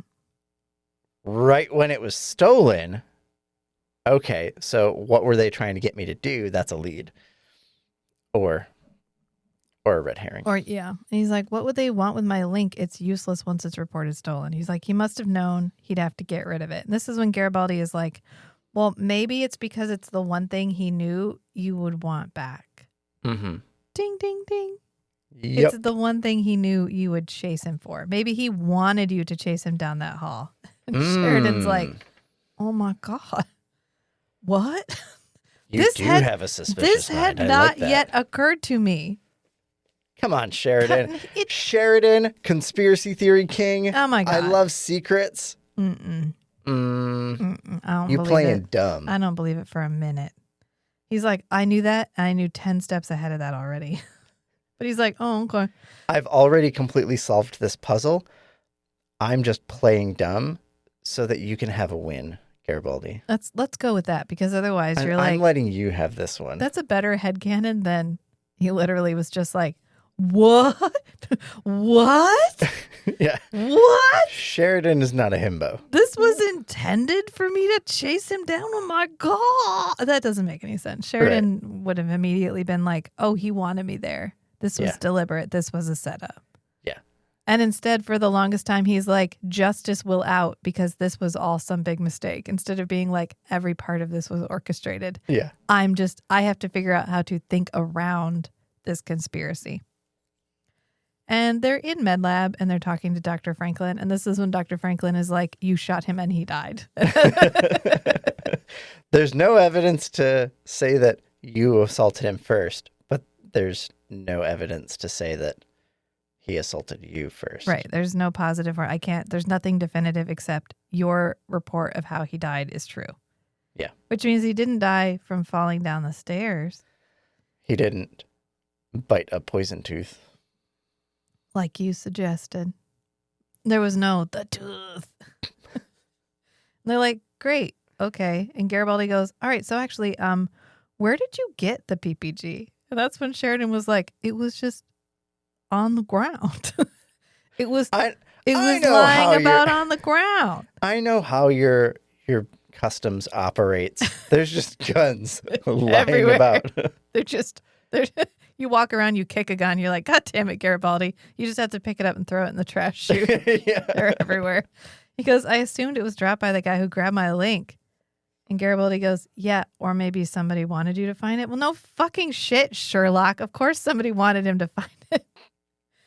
And Sheridan's like, I said the Minbari was going for a weapon. Maybe he dropped it and that's the one I found? And Garibaldi's like, no. A member of the Minbari warrior caste would not have an Earth-made PPG. It'd be an affront to his pride. And any prosecution would blow a hole in that in 2 seconds. You cannot, that's not proof that this guy didn't have this PPG. Right. And I think it's a sound theory that Sheridan's claim that maybe the Minbari had the PPG. Yeah. And he was intending to pull it on me, but he dropped it accidentally.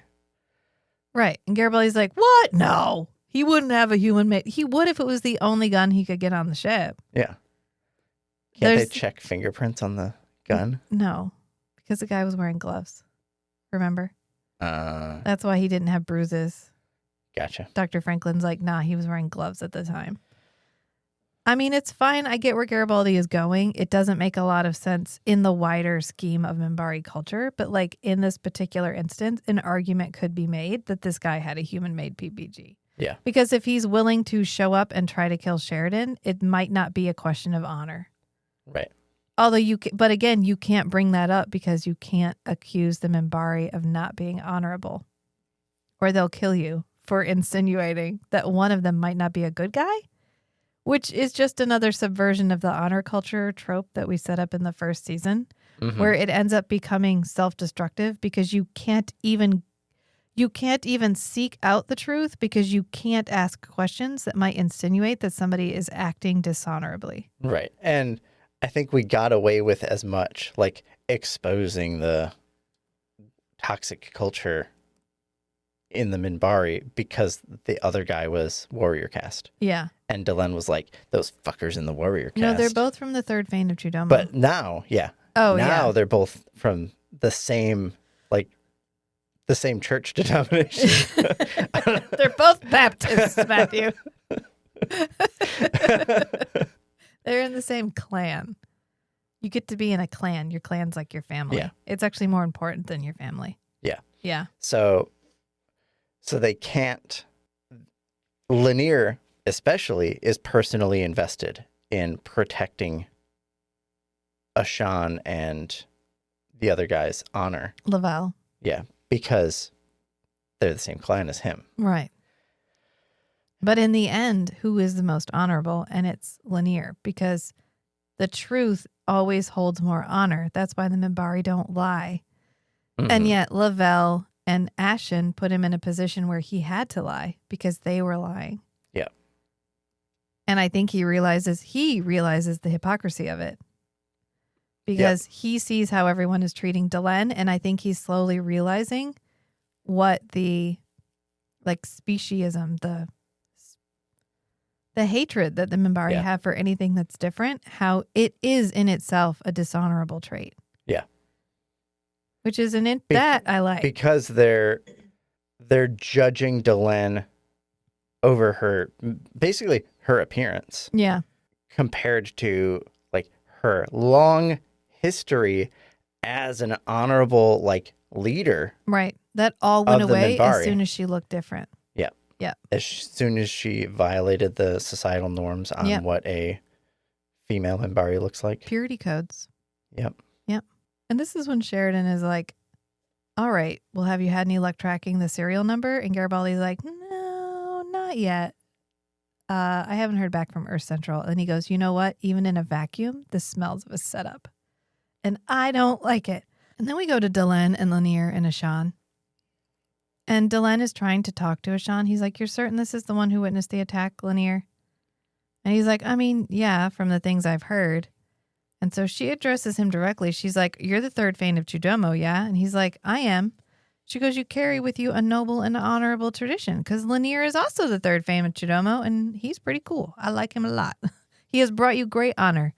So can you tell me what you know about this incident? And he doesn't respond. And then she's like, Ashan? And he goes, I answer to other Minbari, not freaks.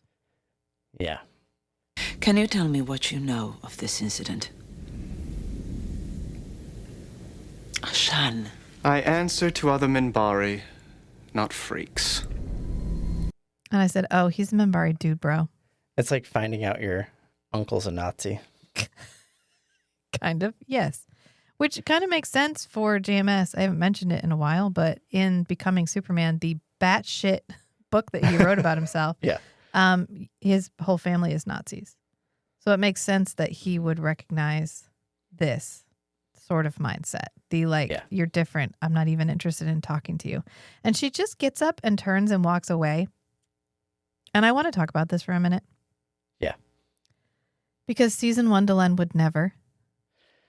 But Yeah, season 2, Delenn is so much. And I think it's supposed to, two things. I think it's supposed to come off as she's more emotional now that she's not Minbari. Like her transition wasn't just appearance. It was also like mindset. And she's getting used to the more emotional nature of being human. Okay. And I think it's also supposed to read as her being unsure about the choice that she made. Yeah, like before. So previously, she was part of the top leadership of the entire government, the entire Minbari civilization. Yeah. And so she had like a whole group membership. Yes. She was grounded in a society with authority. And so she had that confidence of, okay, I'm on the Great Council. I'm a respected Minbari, even like outside the Great Council. Yeah. I have all that context behind me dealing with other Minbari with this shared cultural expectation that we treat each other respectfully. I didn't think But- the leopards would eat my face. But now that she's uprooted, she Yeah. doesn't have, she's lost her, there's an idea in like existentialism called domicide, and it's the death of home. Okay. And when you are just uprooted from the place that you've lived, your community of people around you, your job, like all the things that place you in society, in existence, when you're disconnected from those, Yeah. you lose your grounding in existence. Mm-hmm. And it generates a lot of anxiety, a lot of uncertainty, and your sources of finding meaning in life. And so she doesn't have a connection back to Minbar anymore. The only thing she has is her position on Babylon 5. Mm-hmm. And Lanier. That's her only, yeah. And I guess Lanier has confirmed to her that he's with her regardless of what she's doing. Right. So she doesn't have that same grounding, confidence that like what her world is and she's dealing with this guy and he's like, I'm not even gonna talk to you. And so she's lost. She's been disconnected from Yeah. like her entire societal tradition. It reminds me. So I think she leaves because she doesn't want to appear weak in front of someone who's attacking her. Except that appears weak. But maybe But not less- to Minbari. Less so than like crying. I mean, yes, I get where you're going. It kind of feels like in one of the books I'm reading with Feast, Teeth, and Shatter, the A Court of Thorns and Roses series. Mm-hmm. There's a character who ends up being engaged to a guy who hates fairies. All the humans hate fairies. And she's engaged to this guy who hates fairies. Like, he gives her an iron engagement ring because fairies don't like iron or whatever. And then she becomes a fairy. And he's like, you're gross and I don't want to be with you anymore because now you're awful. And she's really, really upset because she was deeply in love with this guy. Okay. And it ends up reading as, well, I knew he was racist, but I didn't know that included me. I thought I was different. I thought he was going to be different to me because I'm special. I'm not like the other fairies. Mm-hmm. And it ends up feeling like that for Delenn, which is like, I knew my race wasn't great with people that were different from them, that they have a really ingrained superiority complex. Mm-hmm. But I didn't think that that would include me. Right. I thought our shared history would exempt me from that racism. I thought I would be different, that you can be racist as long as it's not about me because I'm different. Yeah. That's the other people. That's the other people that are different, not me. And yet it did include her. And now she's in a place where she's having to confront the idea that they're way bigger bigots than she realized they were. And I think the 2025 version of Delenn doesn't do this. She doesn't get up and walk away. She gets angry. She forces Ashan to talk to her. Yeah. Like, no, do you know who I am? Right, because you tiny little man. She has personal authority. Yes. Just by strength of personality. She had personal authority and presence in season 1. And in season 2, she's lost all of it. And I'm not going to lie, I love the story that's coming for her, but it does disenfranchise her in a way I don't think was intended in the original writing. Yeah.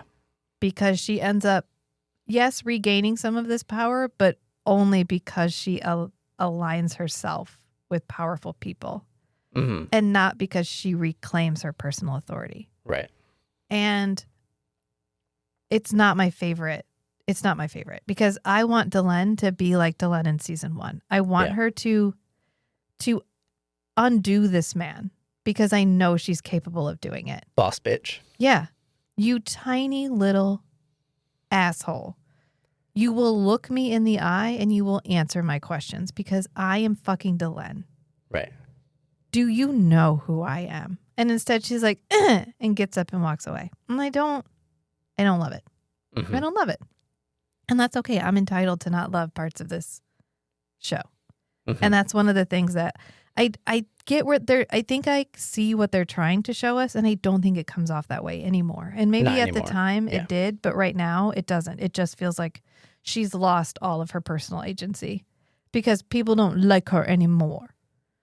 And that's what it comes off as. Yeah. And okay, we're going to move on, but it's annoying because then immediately Lanier is like, I'm sorry. What did you just fucking say to Delenn? Your words insulted her. And he's like, her presence insulted me.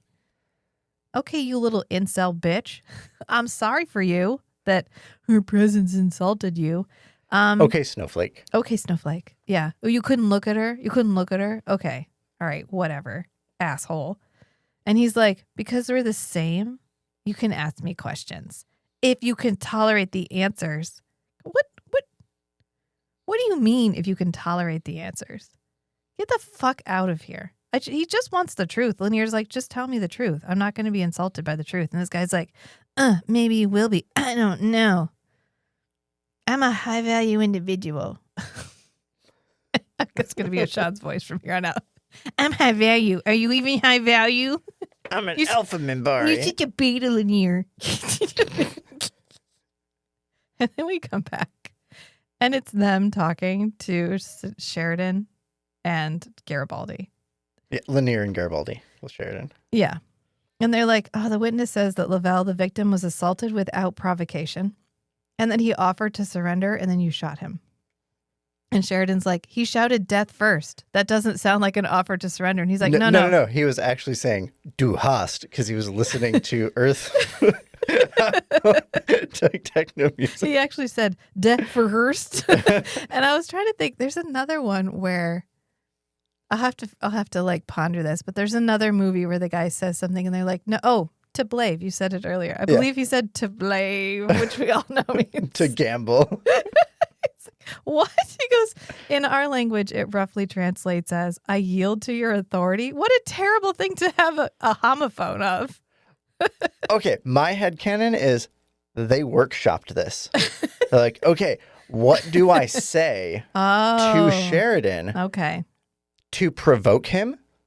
But then I got you. We can spin it Yeah. to undermine Sheridan's statement. What words can we say in English that have a Minbari meaning that means something completely opposite? And it turns out death first is a good one for that. And Sheridan's like, no fucking way. I know what I heard, and that isn't it. I want to talk to your witness because he's lying. And they're both like, what? What? For your sake, I did not hear that, nor did you, Linear. And Sheridan's like, do not lie. What are we talking about? And they're like, Minbari don't lie, and it would be a stain upon honor and soul for someone of another species to make such an accusation, and we'd have to kill you. And he's like, okay, then he is in error where the truth is involved. I like this. So one of the things that I've gotten better at communication-wise is this rule that you don't make statements about someone else's internal experience or motivations, because it just gets their hackles up. It gets them on the defensive, and then you can't actually have a productive conversation. But if you always phrase things as from the perspective of how you observed them, then it gives an opening in the conversation. Right. It prompts them to clarify rather than defend. And Sheridan immediately switches to, I believe he is in error where the truth is involved. Prompting clarification in the conversation rather than exacerbating the tension. That the statement, Minbari do not lie, is A lie. itself a lie. Right. That is a lie because they can lie in order to save the honor of somebody else. So, and if you can lie, then the statement, Minbari do not lie, is not true, and therefore itself a lie. So, even saying Minbari do not lie, it's a performative contradiction. Is, yes.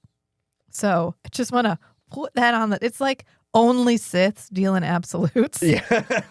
Absolutely only Absolutely only Sith deal in absolutes, which is itself an absolute. And therefore, if you are dealing in it and are not a Sith, it is itself now not true. Yeah, either it's a contradiction or surprise, you're a Sith. Yeah, surprise. God, I'd be a Sith all day long. You get to do whatever you want. Except doesn't the dark side of the Force corrupt you or something? It's about the balance of even being purely on the light side of the Force blinds you to certain things. Right, because if you're talking about balance, then killing everybody who's on the other side of the scale. Right, they always talk about balance, but then they're like, oh, but never, ever, ever, even a tiny little bit, touch the dark side of the Force. Right. But that's unbalanced. Yes. Right.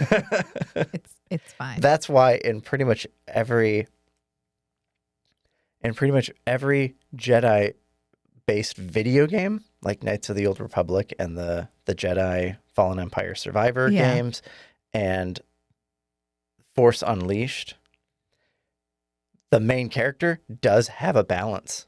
They end up using the dark side of the Force, and people are like, "Oh no, you're using the dark side of the Force." But with that exact voice, it's like, okay, I know that this is like wild, chaotic energy that's like demanding outward expression. Yeah, I'm familiar with the concept, and I will stay aware of that and like brace myself to be able to handle it when it comes up, rather than completely abstain from it. It's like abstinence only sex education doesn't help. Right, because you're not actually teaching people what to not do. You're just teaching them don't do it, how to handle it when it comes up. No, right. So then if you're abstinence only, like with regards to the dark side of the Force.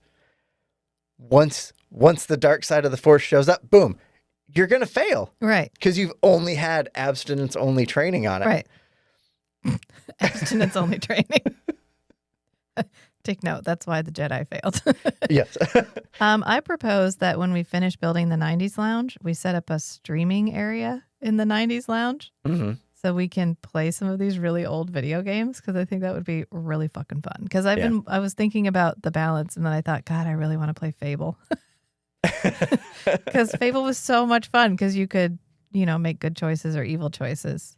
Mm-hmm. I'm not sure you could make that game now, because you can beat and kill your wife. Remember that?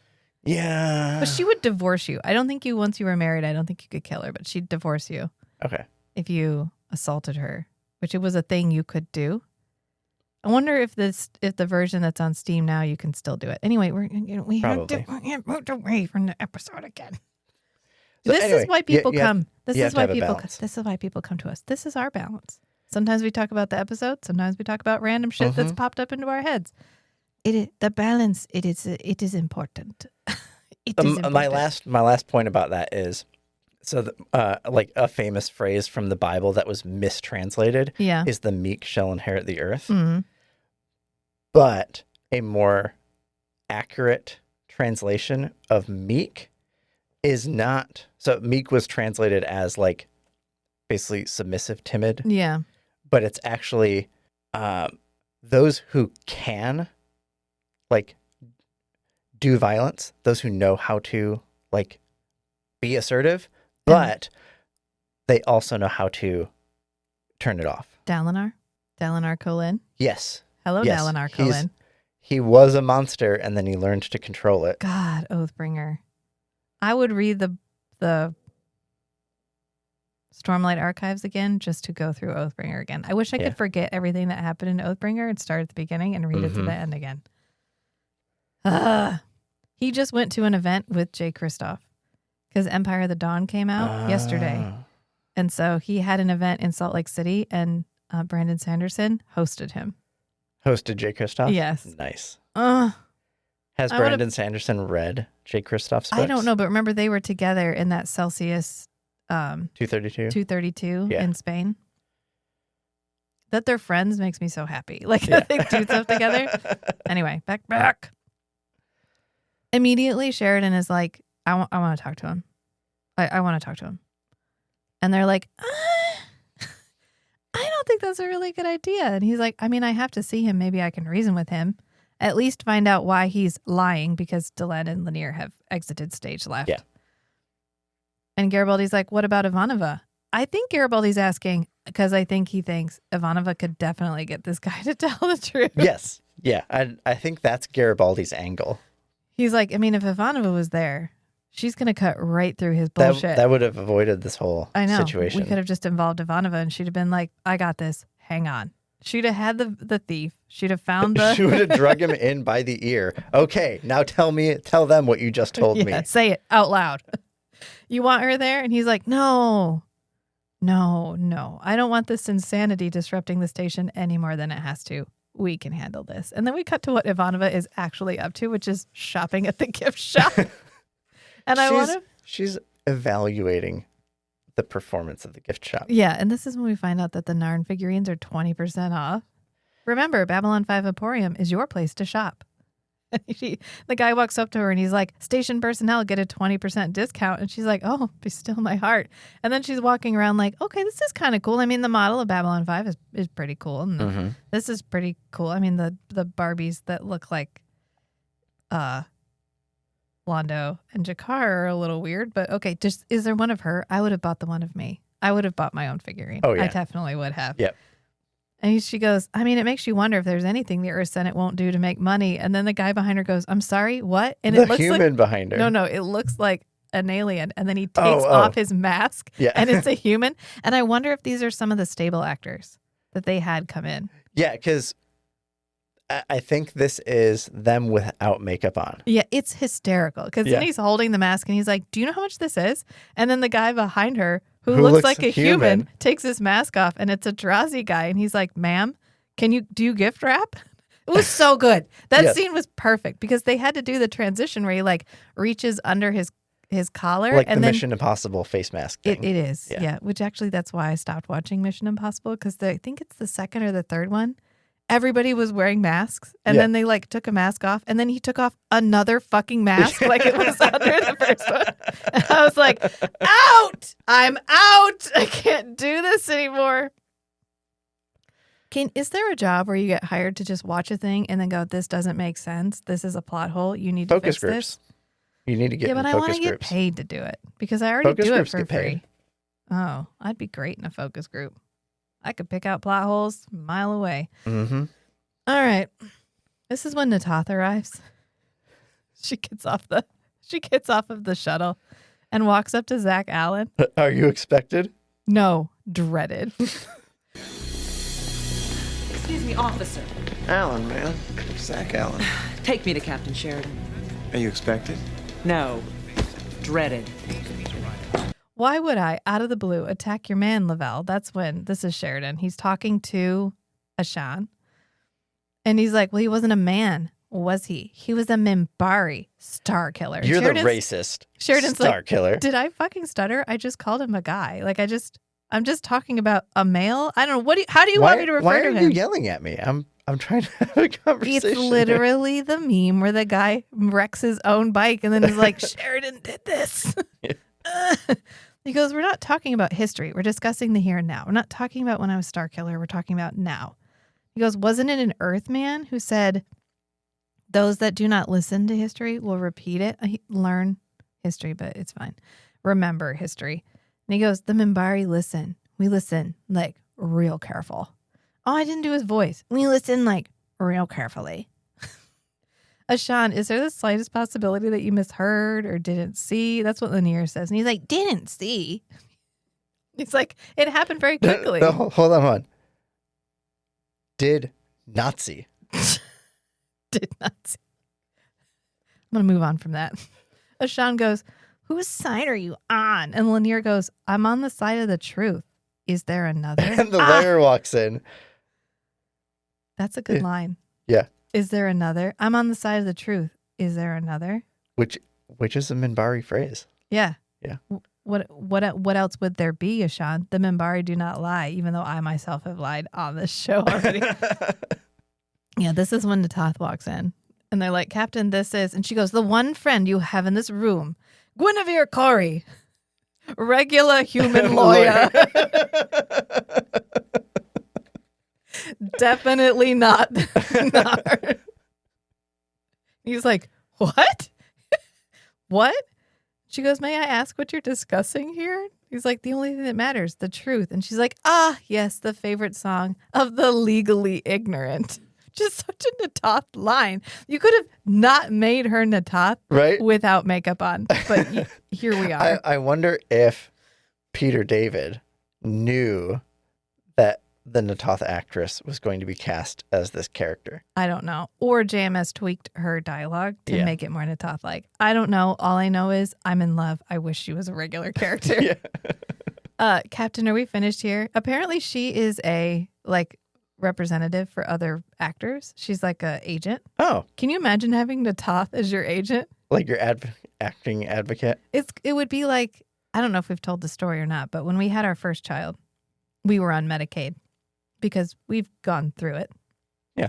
I feel like I sent you that thing where it was like other couples break up over hardship, and it's like me and my husband, and it's the scene from Mr. and Mrs. Smith where Brad Pitt and Angelina Jolie wake up in like the burned out house Yeah. and just hold hands. Yeah, we've done that. Anyway, we were on Medicaid, and I had applied for Medicaid and didn't know I had it because we just didn't have health insurance. And so I was trying to get some form of health insurance because we were pregnant with a child. And I was going to a midwife clinic where I was self-pay. And when they realized I had Medicaid, they kicked me out. Like they literally escorted me out of the building. And it was not a great moment in my life because I'm like 6 months pregnant and now I don't know where I'm going to go to get care. Right. And You've lost your entire I've lost everything that I've pregnancy done care team. with this clinic. And now I have to figure out where to go with like 3 months left. And I have to figure out who takes Medicaid. It was a big deal. So So I was telling a friend of mine who was an older gentleman who used to work for maybe the Secret Service. It was the DEA and the Secret Service. Yeah, and I knew he did, but I don't know in my mind that I realized what that maybe meant. And I was just like, it really sucked. Like, I had to go back and they like sat me down and they were like, we didn't know you had Medicaid. We don't take Medicaid patients. Right. And then escorted me out of the building and it was really traumatic. And he was like, oh, okay. And then I got a call later that day and they were like, we'll take you. We can take Medicaid patients under certain circumstances. We're so sorry about so that. sorry that happened. You are welcome to come back. And he called me and he was like, did they call you? And I was like, yes. And he goes, good. And I was like, I don't know what happened. I don't know what happened. What did you do? I'm so thankful on so many levels, but also, what? What? And we worked together at a pottery studio. He came in and made beautiful pottery. Beautiful. He hand painted all these platters. He hand built all this beautiful. He did these paintings that were absolutely gorgeous, and he hated every fucking minute of it. It was his house was full of his own paintings, and he was like, "Yeah, they're fucking shit, but my wife makes me hang them on the wall." And the most Pinterest stuff. Like we went to his house afterwards as like to give him something for a thank you, and he had made this lamp with mason jars where he had taken and like changed out the glass on the glass globes to be mason jars, and he was like, yeah, I just really like how they look. But he was the most like, I don't know. I feel like if I ever write a story, he needs to be a character because he was the most like, I've spent my life in masculine, like in such a masculine environment. And being very successful at it. And yet at my heart, I am the softest, kindest, sweetest man. Yeah. And I cannot let it out in any other way but in what I do. Right. And so he would make these like Pinterest things for his wife. He would paint these beautiful paintings of like sunsets and his grandchildren and flowers and the beach. And then he did this beautiful series of pottery. He was a great guy. Anyway, that's what that reminds me of. That's what that reminds me of. Yeah. Where they're like, that actress being an advocate for actors. Yes. Yeah. Where you would like go out for a role and you wouldn't get it. And then she'd call you later and be like, did they call you? Be like, what did you do? what did you do? She's a fixer. She's got a presence. Like some women have this like, oh my God, presence. Yeah. And I feel like she has it, even on screen. I feel like walking into the room, she's probably intimidating without even meaning to. Yeah. I love her so much. I wish she hadn't had to leave. Like, I wish Natath had been able to be the character because Lanier gets a lot of growth in this episode. Veer gets a lot of growth in this episode. I wish we could have had Natath. Yeah. And it's nice that we, parentheses, have Natath. But this is when Delenn and Lanier leave and they have a minute to talk to each other because Delenn is like, this is not Sheridan. This is not what happened. I have studied him at great length. I went out to dinner with him. Wink, wink, nudge, nudge. I went out to dinner with him, which is just for science. I wore a really pretty dress for science. I'm observing him.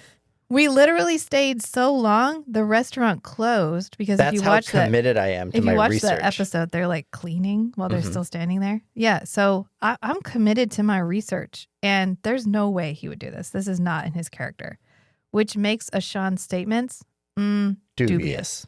And then we go back to Sheridan, and he's talking to Guinevere Corey. Guinevere, quote, regular human lawyer. Like, I don't appreciate being called ignorant in front of others. And she's like, oh, I'm so sorry. Is naive better? Do you like that better? He goes, I don't need a lawyer. And she goes, now we're back to being ignorant. And then she sits in his chair. I didn't stop over here for my health. Yeah. She goes, I was en route to received a message to come here. And he just goes, why? My first question would be, who? Who called you? Who sent you the message? Are you an Earth Force lawyer? She says Earth Dome reviewed the facts and decided to proceed with an indictment against you.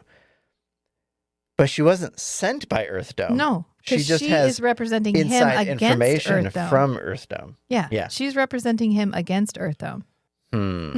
He doesn't ask who, which doesn't feel like Sheridan again. He's just like, why? Why are you here? And he's like, I don't believe it. And she goes, oh, that's what all my clients say. But you'll believe it soon enough. And he goes, why would they go along with all of this? Sheridan's dad pulled some strings. Maybe. But Is she's Sheridan's like, dad still alive? we don't know. Okay. I think we don't know. I don't know. He could be hiding in the bushes for all we know, because you have to remind Sheridan periodically that this is the only moment that you have. You could die. You could die any moment. Maybe his dad set this whole thing up and he's like, never take your position for granted. Memento mori. He gets a message later that's like, remember. Never forget where you came from. Never forget where you came from. But she's like, you can't plead guilty, obviously, because the facts of the case don't really warrant it. And, that would create a mess. We can't sweep it under the rug because then Earth would be accused of covering it up. So they decided that the best thing would just be to go to trial, to let both sides be heard. And given the evidence that they have, I don't really think that, that they're going to convict you beyond a reasonable doubt. And he's like, and she's like, okay, straight up, whether you're found guilty or innocent, if this goes to trial, you're going to have to step down as commanding officer of Babylon 5, probably permanently. And I just have one question. Behind her head, he has this rotating series of things that he displays in his office. Mm-hmm. And it looks like there's a crock nailed to the wall. And I just want everybody to take a moment and appreciate whatever the fuck that is, because it looks like a crock is nailed to the wall. Croc the shoe. Yeah. And he goes, I keep running it through my head. Yeah, so this he's is Ivanova he's and alone. Sheridan. And he's just stewing on it. Right. Well, he's there with Ivanova, and he's like, I just keep thinking, did I do it? Right, because he's so convinced that Minbari do not lie. Right. He's like, it all happened so fast. Like, what if I did do it? What if he was trying to surrender and I did fire on him? Like, I'm willing to entertain the option that I made a mistake here. Mm-hmm. And Ivanova goes, are you asking if I respect you, if it's a possibility, or if I respect you if it did happen? And he's like, I mean, really just the former, because I don't want to know if you'd still respect me. And she's like, I'll answer the first part then. And that is that obviously I would respect you because any danger of losing respect for you was eliminated when you asked that question. Are you asking about the possibility or whether I'll still respect you if that's what happened? The former. I don't think I want to know the latter. Then I'll answer that part first. Any danger of my losing respect for you was eliminated when you asked that question. As to the former, I'll never forget you once said to me, never fear answers, only fear running out of questions. Ivanova. I never said that. You didn't? No. Oh. Well, I'll let you know who did. Like, as soon as you were like, maybe I'm wrong, I'd be willing to admit I'd wrong. I'd be willing to accept the consequences if I was actually wrong. Mm-hmm. She goes, as to the former, I'll never forget you once said to me, never fear answers, only fear running out of questions. And Sheridan goes, I didn't say that. That wasn't me. And she's like, oh my God, what? That wasn't you? And he's like, no. And she's like, well, I'll let you know who did. And then she leaves. And then he's getting ready for bed and the doorbell rings again. And he's like, okay, what did you forget? Come in, Commander. What did you forget? And it's Ambassador Kosh. And he just goes, oh my God, Ambassador Kosh, I am so sorry. What can I do for you? And he just goes, the lesson. The lesson. You missed our appointment. And he goes, I know, I sort of forgot. He doesn't elaborate. He just goes, the lesson. I actually circled every time Kosh spoke. That quote, never fear running out of questions, is attributed to Babylon 5. Oh, okay. It's just not. Babylon 5 in general. She made it up. Yeah. Good job, Ivanova. Or he goes, Peter David or Janus. Yeah. I mean, obviously Ivanova didn't make it up. It was written into the script, but you got to give it to Ivanova because she's the one who said it out loud. She goes, I know. Actually, sorry. Back it up. You got me off track. Sheridan is like, I mean, oh my God, yes, I know. I kind of forgot. Look, it's been like a Can we really do this bad later? day. I'm not in the best frame of mind for any lessons right now. And Kosh goes, Precisely the correct time. come on. This is me arguing with my daughter every night about doing her homework. I'm not in the mood. Mood is for cattle and love play, young pup. Get the fuck over here. I don't say get the fuck over here. I probably say the first part though.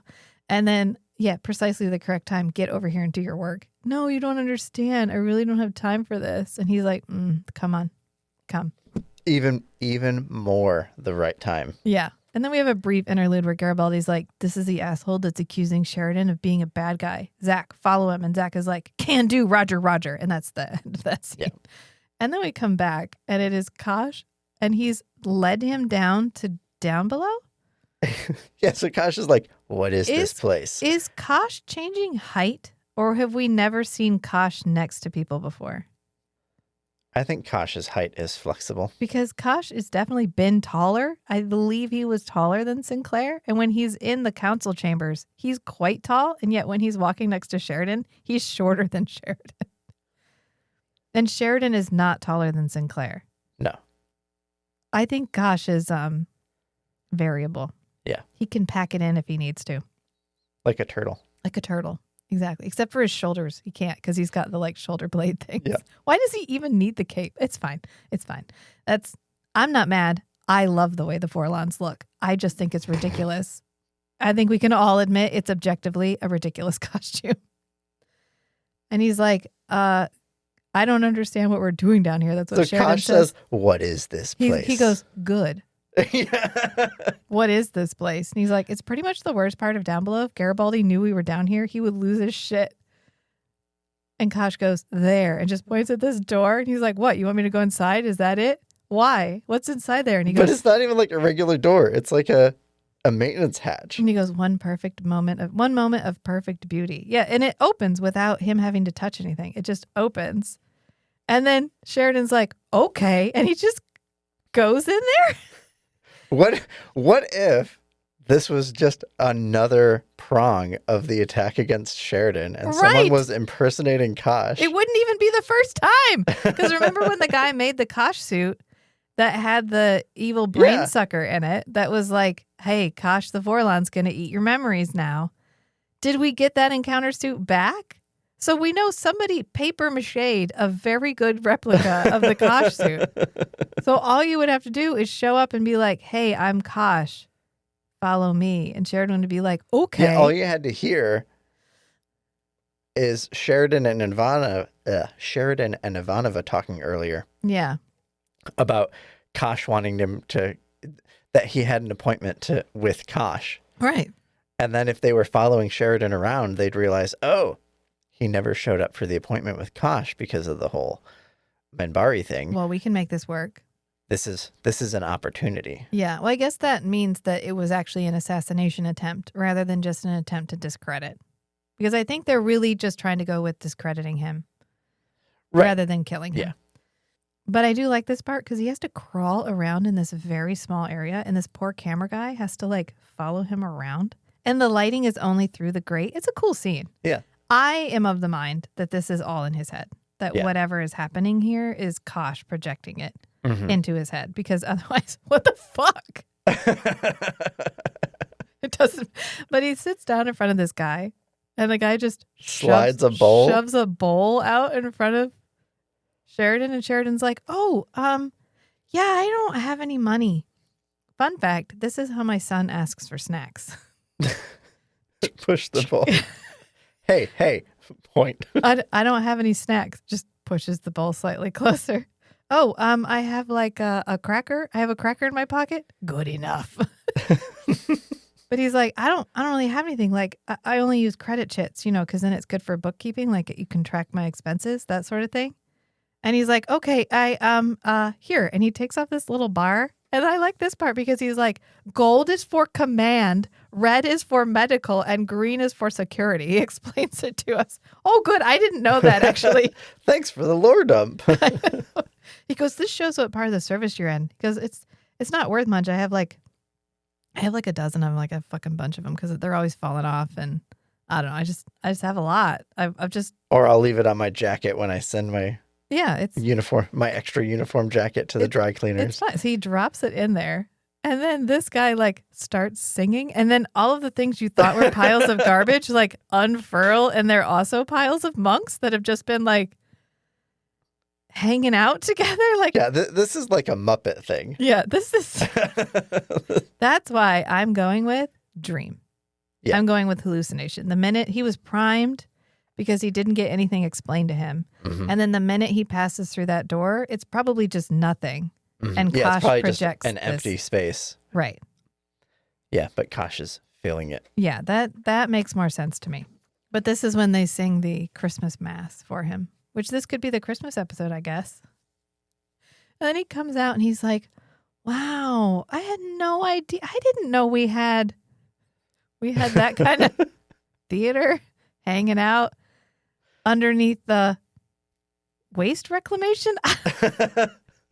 And Kosh just goes, yes, which it begs the question, if it's not a dream, if this is real, if these monks actually live here, one, is this another franchise situation like the Muay Thai where you send off for the package and they send you a bunch of robes and they're like, and the bowl. Yeah. And then they're just like, find a quiet place and people will find you.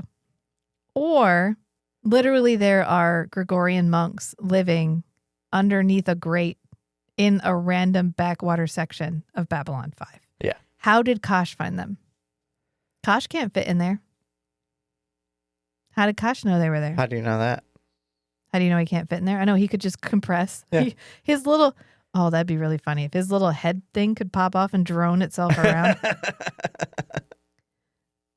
That's why I'm thinking it has to be a dream. It's the only thing that makes sense. And I don't normally do headcanon. You're the headcanon guy. I'm that doesn't make sense, but I'm not going to think about it. You're the like, I've come up with an entire 2-page lore dump that now explains the thing that happened.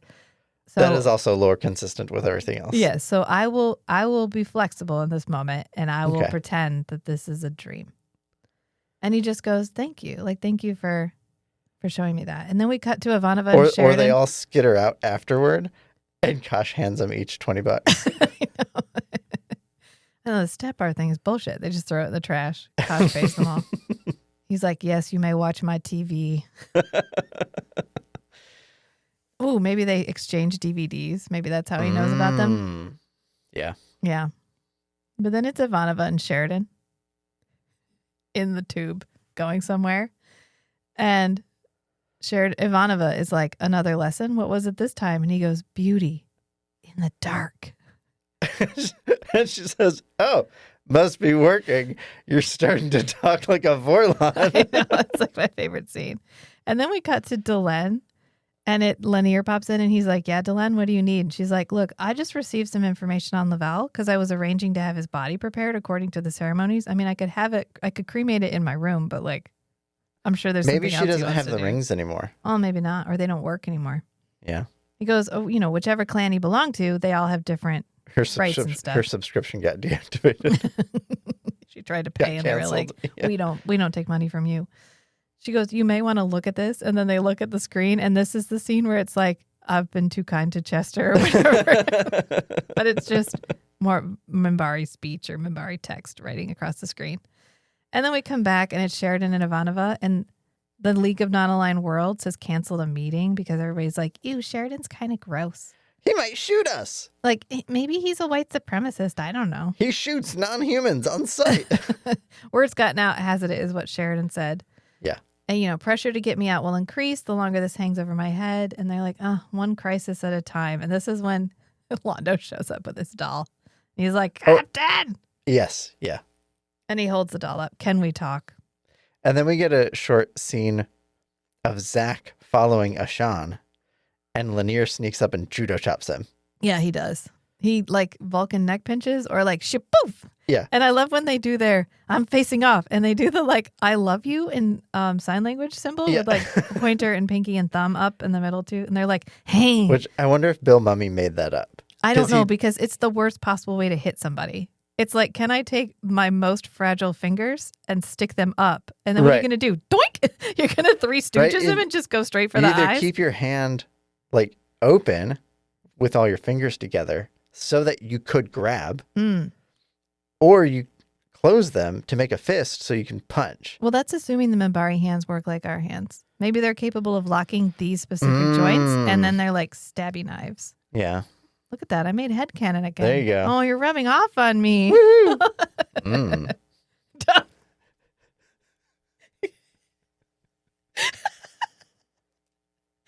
do that to me. I'm not even through this cup of coffee. I can't handle your shit right now. But this is when Lanier walks up to Ashan because he just knocked Zach out. And he's like, I did a bad thing. To protect you. Because you're you're being a bad boy. I bought you time to end this matter in some honorable way. Yeah, you're being a douchebag. Can you reel it back? Bro, you need to leave the red pill for him and come back to reality. And he goes, only because we are both of Chudomo do I take this step to try and convince you to act properly. And Ashan's like, I don't know what you're talking about. And Lanier, she is nothing. I know. Lanier's like, I saw you with the human thief.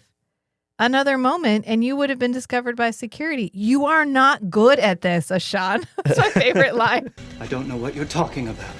I saw you with the human thief the captain is looking for. Another moment and you would have been discovered by station security. You're not good at this, Ashan. You can redeem yourself by telling the truth now, or shame our entire clan when the truth is discovered. You would believe the humans over one of your own? Yes. Why? Because she does. Delenn, she is nothing. Delenn is honorable, and I honor the word of Delenn. What do you honor, Ashan? The truth or the obligations of our clan? It's like, you are bad at this. Who chose you? You're doing bad things. And you're not doing a good job. Evil is dumb, okay? You're doing it dumbly. Stop being so dumb.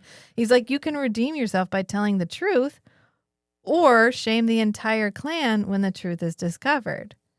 And he's like, you would believe the humans over one of your own? He's like, oh no, there's Divya. Divya popped up. And Lanier's like, yeah, I would. And Ashan's like, what, why? And he goes, because she does. I believe the truth because it's the truth, Ashan. It's not about us and them. It's not about left and right. It's not about, you know, who you are and who I am and that we need to be on two sides of the aisle. It's about the truth. It's about what's actually honorable and about what actually needs to be done in this moment. And you're fucking it up, bro. And he's like, Delenn, she's nothing. And he's like, oh my God. She is honorable. I honor the word of Delenn. I fucking love that lady. Right. I would do anything for her. Do you know who she is?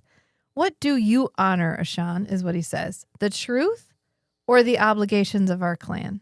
This is a very important question. And I think it's a question that anyone who didn't feel great about the elections yesterday should probably ponder pretty heavily. Where do you stand? Who do you honor? Do you honor the truth? Do you honor the thing? You listen, every morning in elementary school, I had to stand up and say the pledge, right? Yeah. How does it start? It's been so long since I've said it. I pledge allegiance to the flag of the United States of America and to the republic for which it stands, one nation, under God, which was added in the 40s, indivisible, with liberty and justice for all, right? Yeah. And then now that I believe we should stand together, indivisible, with liberty and justice for all, you're like, woke! Not like that. Not like that. Oh, Yeah. I think children should eat. Ew, gross. Okay, but who do you stand with? Do you stand with the truth or do you stand with the obligations of your clan? I saw a good line the other day, and it was basically, you should be really skeptical of any message that tells you the least powerful people are the most responsible for your problems. They want us looking left and right so we don't look up and down. Yeah. So you don't look up and down. Because... Well, you look down. You look left, right, and down, but you don't look up. Yeah. Because the people they're telling you, it's fine. This isn't a political podcast. It's a political podcast. But it's not an explicit political podcast. Because that's a perk. Our primary listenership isn't always American. So I try not to be too American politics heavy. But this, I think, is a universal statement, which is the people who have too little and who are struggling to survive, I can guarantee you, are probably not the bad guys. Right. Maybe just think about it for a minute. Do you stand with the truth? Or do you stand with the obligations of your clan? That's where I was getting. And this is when Londo's like, what do you mean the Minbari don't lie? Which is the crucial piece of information that Sheridan needed to unlock the whole thing. And I'll have you know, a Minbari lied Yeah. for a Centauri ambassador one time. He's like, apparently there's honor in helping another save face. And Just Sheridan's gonna like, drop that there for you, "Oh." Sheridan. He goes, okay, so if you'd lie to protect someone's honor, then the question becomes who or what is being protected? And this is when Lando's like, anyway, got to go. And he leaves. And then Sheridan gets a call from the Minbari government, which we don't see. It happens off screen. But it's them recalling Ashan back to the homeworld. And so he goes to see Delenn and he's like, I just got a call. Your government wants Ashan to leave for your homeworld on the next shuttle. And since the primary witness against me would be gone, there can't be a trial. Which would be really great, except that without a trial, there's not going to be any definitive answers. There's and still all the suspicion. there's going to be that little bit of doubt about what really happened. And it's going to destroy my credibility, which is maybe what some people wanted from the start. Yep. And once, during the war, my fighter was disabled and I sat there, radio out, power out for 8 hours.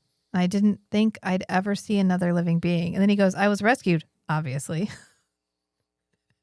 Yes, obviously, because I'm here. But I'll never forget that feeling of helplessness. I never thought there could be anything worse than being all alone in the night. Which also came from the advertising campaign for the Babylon 5 merchandise. Correct. Yes, for the ad. Just like when Ivanova said, the last best hope for a buck. Yeah. Do you think they had a kid with Londo and a kid with Jakar and they were like pretend yelling at each other?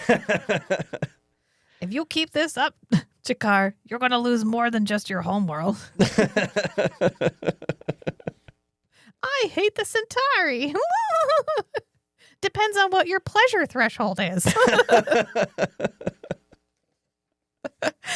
This is when Delenn gets a really poignant line, which is why I think what they're trying to show us is that she feels very uncertain. And isn't it Sheridan that says, I never thought Yeah, he there was says being anything... all alone in the night. She goes, but there is. Delenn says, but there is, and it's being all alone in a crowd. I thought Sheridan said that. No, that's what Delenn says. And she goes, you feel cut off from your people, from your government. You even begin to doubt yourself. I understand it so well that it cuts my heart.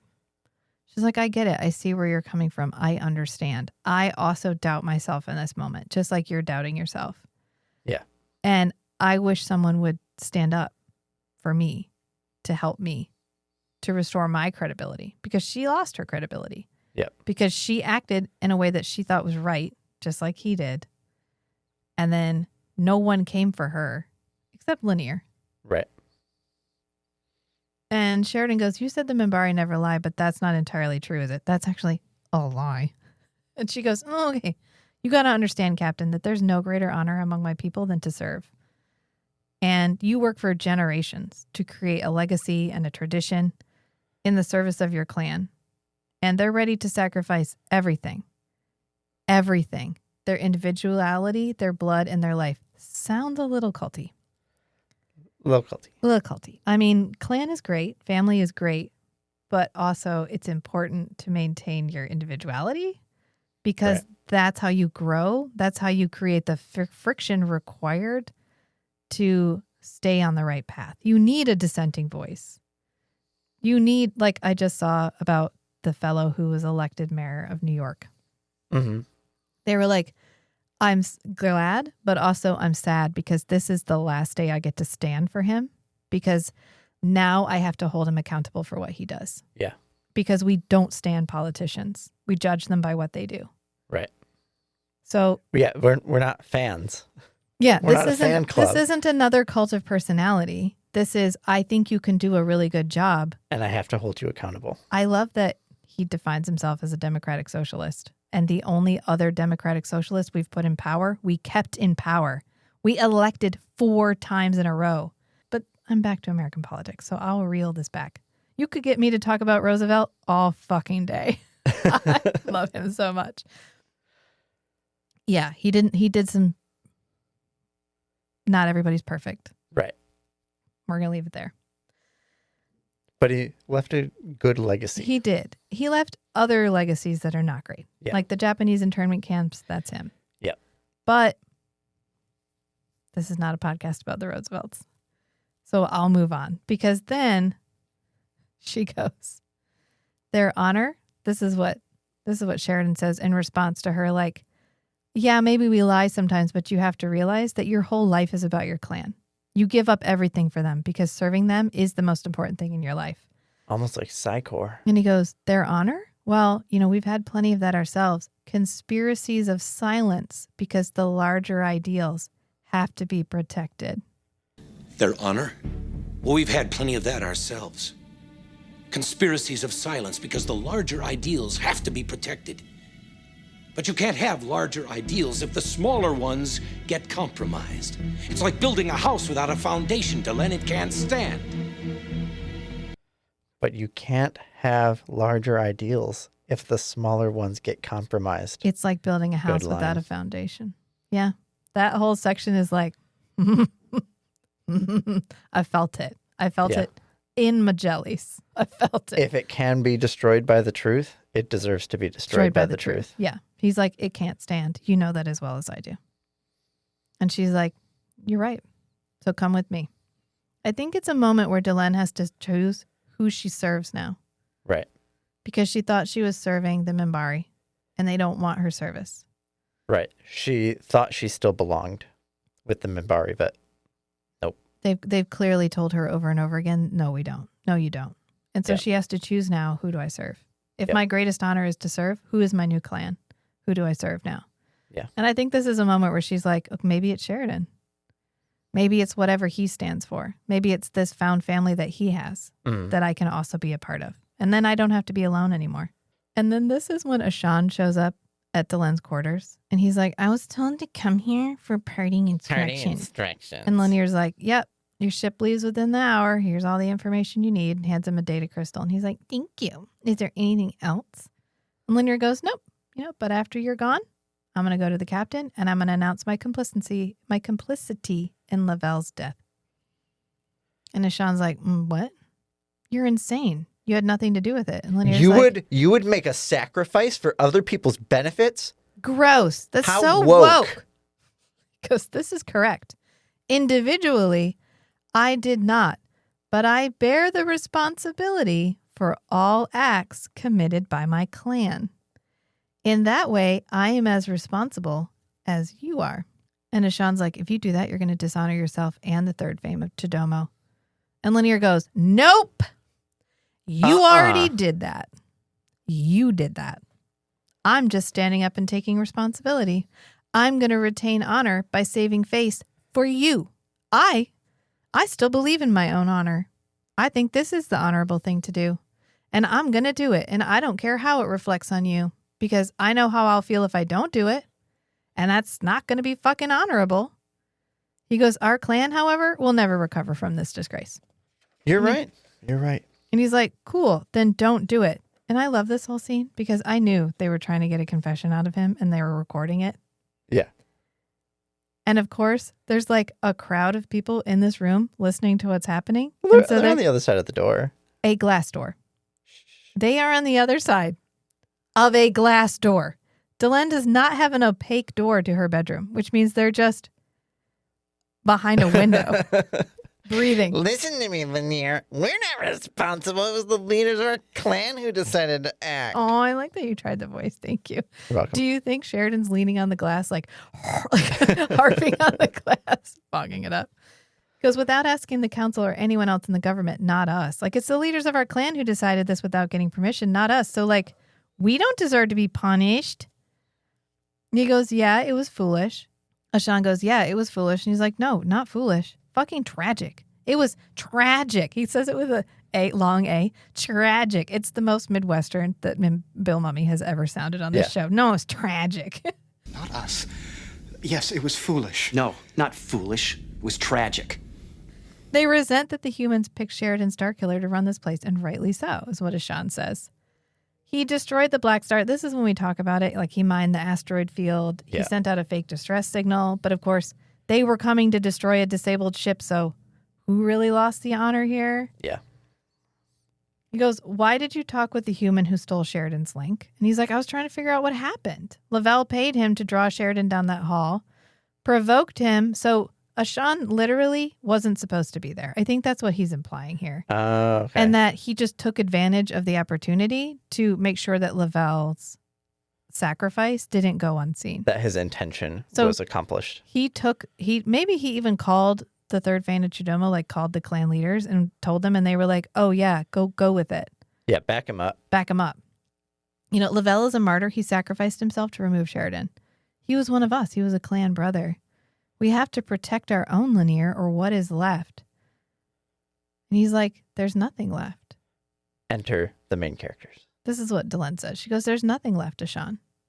Because you fucked everything up, buddy. You fucked it all up. Lavelle threw away his life for nothing and dishonored our entire people. Bitch. Bruh. And this is when Ashan's like, oh, no, what? No. You heard everything I just said? And they're like, hell yeah, and we recorded it, because Linear pulls a recording device out of his coat and hands it off. He's like, you recorded it? And they're like, you bet. Let's go. And they take him out. They're like, we're going to lock him up till we get this whole thing sorted. And this is when Sheridan's like, okay, I have a question, actually. Will the Minbari government contest this? And Delenn is like, I mean, no. Whatever factions may have sponsored this charade, they're not going to pursue the matter with a public confession, because then they'd have to admit that the Minbari can lie. So, like, to save face, they are going to sweep this under the rug. The question is, do we want a public confession? That's what Sheridan asks. He's like, do we really need a public confession? And Garibaldi's like, Captain, what are you talking about? We did all of this so that we could clear your name. Why do you not want your name cleared? And Natath is like, I agree. As your attorney, I think this is very ill-advised. And he's like, noted. This is when he's like, but I'm playing 40 chess. I know, here. because Lanier's overlooking real sad. He's like off by the wall. He's like staring into the corner. He goes, Lanier, if we reveal this, it'll disgrace your clan, won't it? Like, and you. Mm-hmm. And he's like, Lanier just nods. And he's like, okay, I'm willing to cut a deal with you. I will turn over all this material to you if you can get Ashan to issue a statement about what he really saw. I mean, just tell the truth about what you saw. Don't include any of the background. Leave the clan bullshit out of it. Yep. This was just a rogue Minbari. Yeah. Doing a thing. There was no broader conspiracy behind it. Mm-mm. You know, we'll leave Lavelle's motives in the attack out of it. It'll be one more mystery. And around this place, what's one more mystery? Who will even notice? Today, I got a Gregorian chant sung to me in, like, underneath the waste reclaimer. Because Kosh took me there. I mean, come on. There's a lot more weird shit happening. It's going to be fine. Who will notice? One more. And it's I don't need to be fully right here. I just need this resolved. I don't need you shamed. I don't need to see you go down in flames. I just need this resolved. And this resolves it. So I'm happy with this.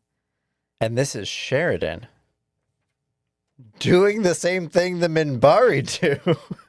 Lying to save face? Yeah, lying to save somebody. Yeah. Yeah. Except humanity never made any claim that they don't lie. Right. So this is a very Minbari thing for him to do. Yeah.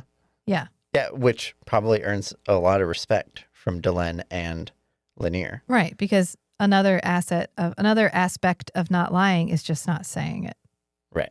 That's in a lie of omission. But in this situation, it's like the result will be the same, except I'm offering you an olive branch.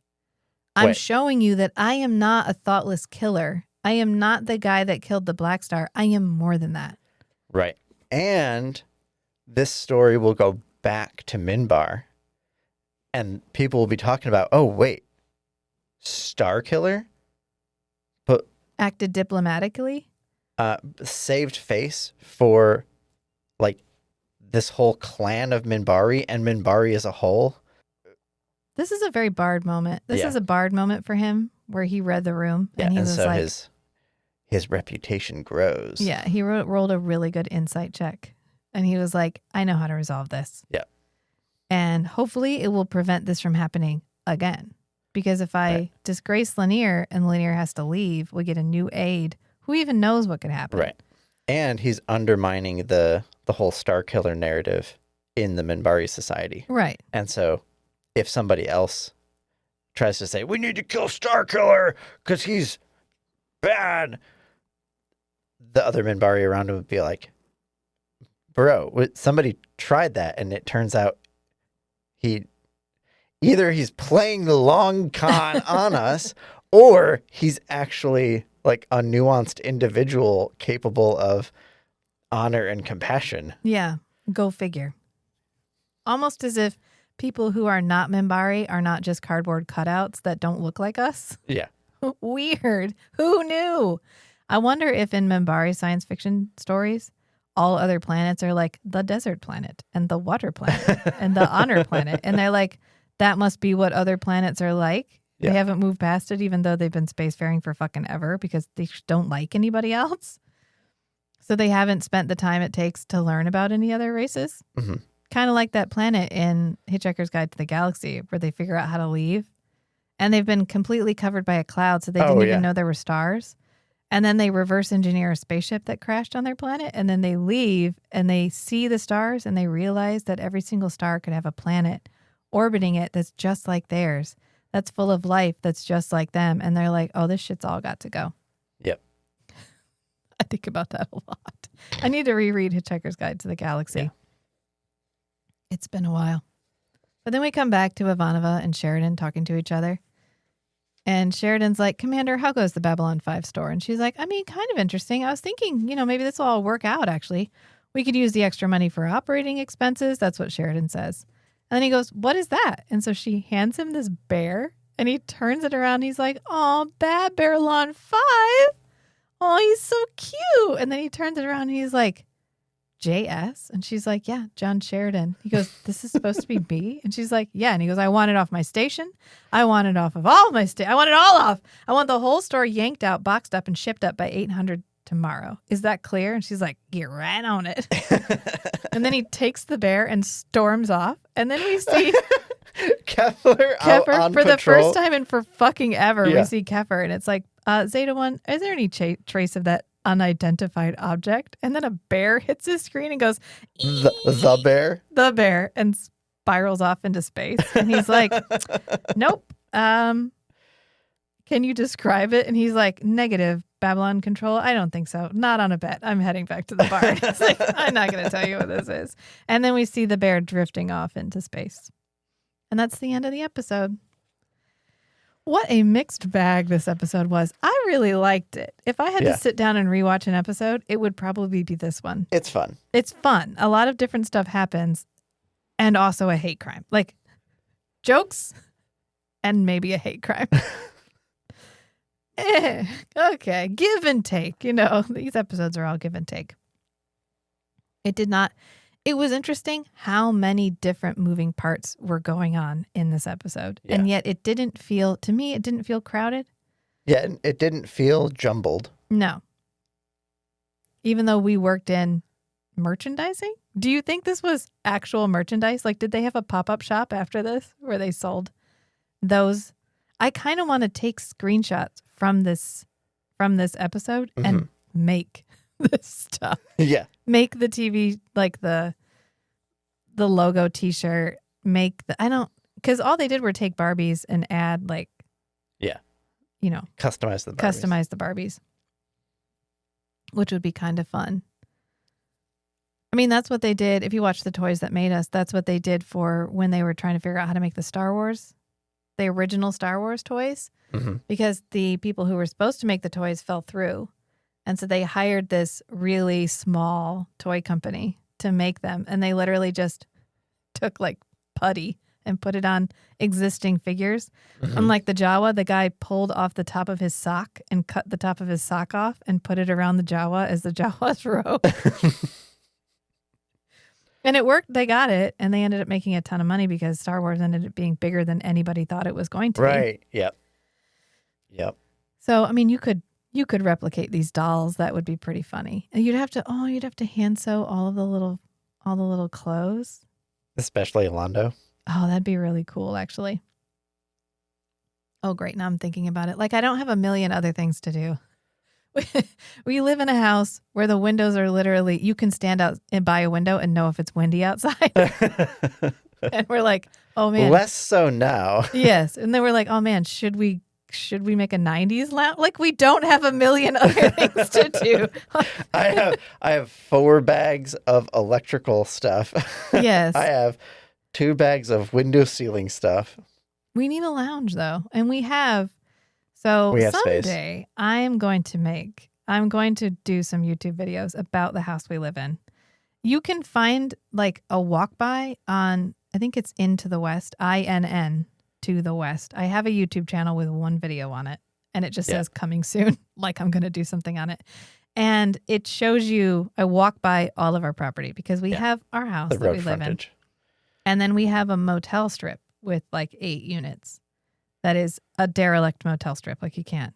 It's got a roof. It's watertight. But somebody at some point was gonna flip it and gutted some of them. And then it's just there. And a cat lives in it. And I don't know how the cat gets in and out of it. Like, it's a mystery. It's fun. And then on the other side, we have 8 cabins. In various states of disrepair. Also derelict. And they're small. They're like 200 to 400 square feet, maybe. So they're like really tiny. And eventually we would love to update them. In fact, if you go to our Ko-Fi or our Patreon, you could be a part of this. You could be a part of the future of Into the West. Because eventually we would love to update them, and we would love to make it so people can come and stay here. We have 1 really big cabin. I thought that would be fun to make into like a bookstore or like a library. Just a fun, like, we're in the middle of fucking nowhere across from Lake Michigan. So it would be a beautiful place for you to come, turn off all of your internet devices, and just like unplug for a little while. We were talking about the 90s lounge, and I said you have to check in at the door, anything, like drop it in a basket, anything made after the year, like 2005. Which isn't necessarily about pedestaling the 90s and is more about reclaiming your time in the way you spent it in the 90s. Right. Reclaiming your attention, reclaiming... Right, where you had to be intentional about what you watched on TV by showing up at a certain time on a certain day, and then you couldn't just binge a whole show. Right, reclaiming your intentionality and reclaiming the like deliberateness of the way you spent your time in the 90s. Yeah. And that's what it's about. It's not about like the 90s were better, which in some ways they were and in some ways they were not. The kids and I had to talk about that because my daughter had to do like a health screening where it was like, do you think cigarettes make you cool? It was the like, what? I know. And I was like, do you? And she was like, no. And I was like, well, you don't know anybody who smokes, but like growing up, everybody smoked. Yeah. I was like, when you went to a restaurant, you were asked, do you want to sit in the smoking section or the non-smoking section? Like it mattered. Right. Like you're not on the same air. And then if you were in an airplane, you could smoke on the airplane. Like I grew up when we bought, I think I mentioned our tracker, maybe on this episode, we have a Geo tracker. We have a 1992 Geo tracker. And even the kid seats have ashtrays. And the back seats. The back seats. And somebody was like, what happened to traditional American family values? Why do my kids not have their own ashtrays anymore? And it's just, I don't know, it's a different time. So is it a better time? Not always. But the way that we owned ourselves in the 90s, that's what we're going for. The attention economy hadn't been grown to what it is now. Correct. Yeah. There just wasn't the accessibility into your daily life. The internet wasn't at home. You had to go to the internet. It was a thing you visited. You didn't carry it around with you. You weren't constantly aware of it in the way that we're constantly aware of it now. So anyway, that's the kind of place we were hoping to build. But, you know, we don't get paid to do this. Matt makes money, but like, I don't know, we support ourselves, but, you know, we're not renovate an entire motel and 8 cabins in a year people. So anyway, we have a Ko-Fi. There's a link down in the bottom. And I never plug it, but it's there. And we have an Instagram where I occasionally update. I keep thinking I'm going to start putting out new episode, like, ooh, new episode of We Are All Kosh, new episode of whatever. And I do periodically. And then I don't for a long time. And then I'm like, I should catch up. And then I get overwhelmed by the ones that I've missed. And then I don't do it. Anyway. Blue Sky, they go out.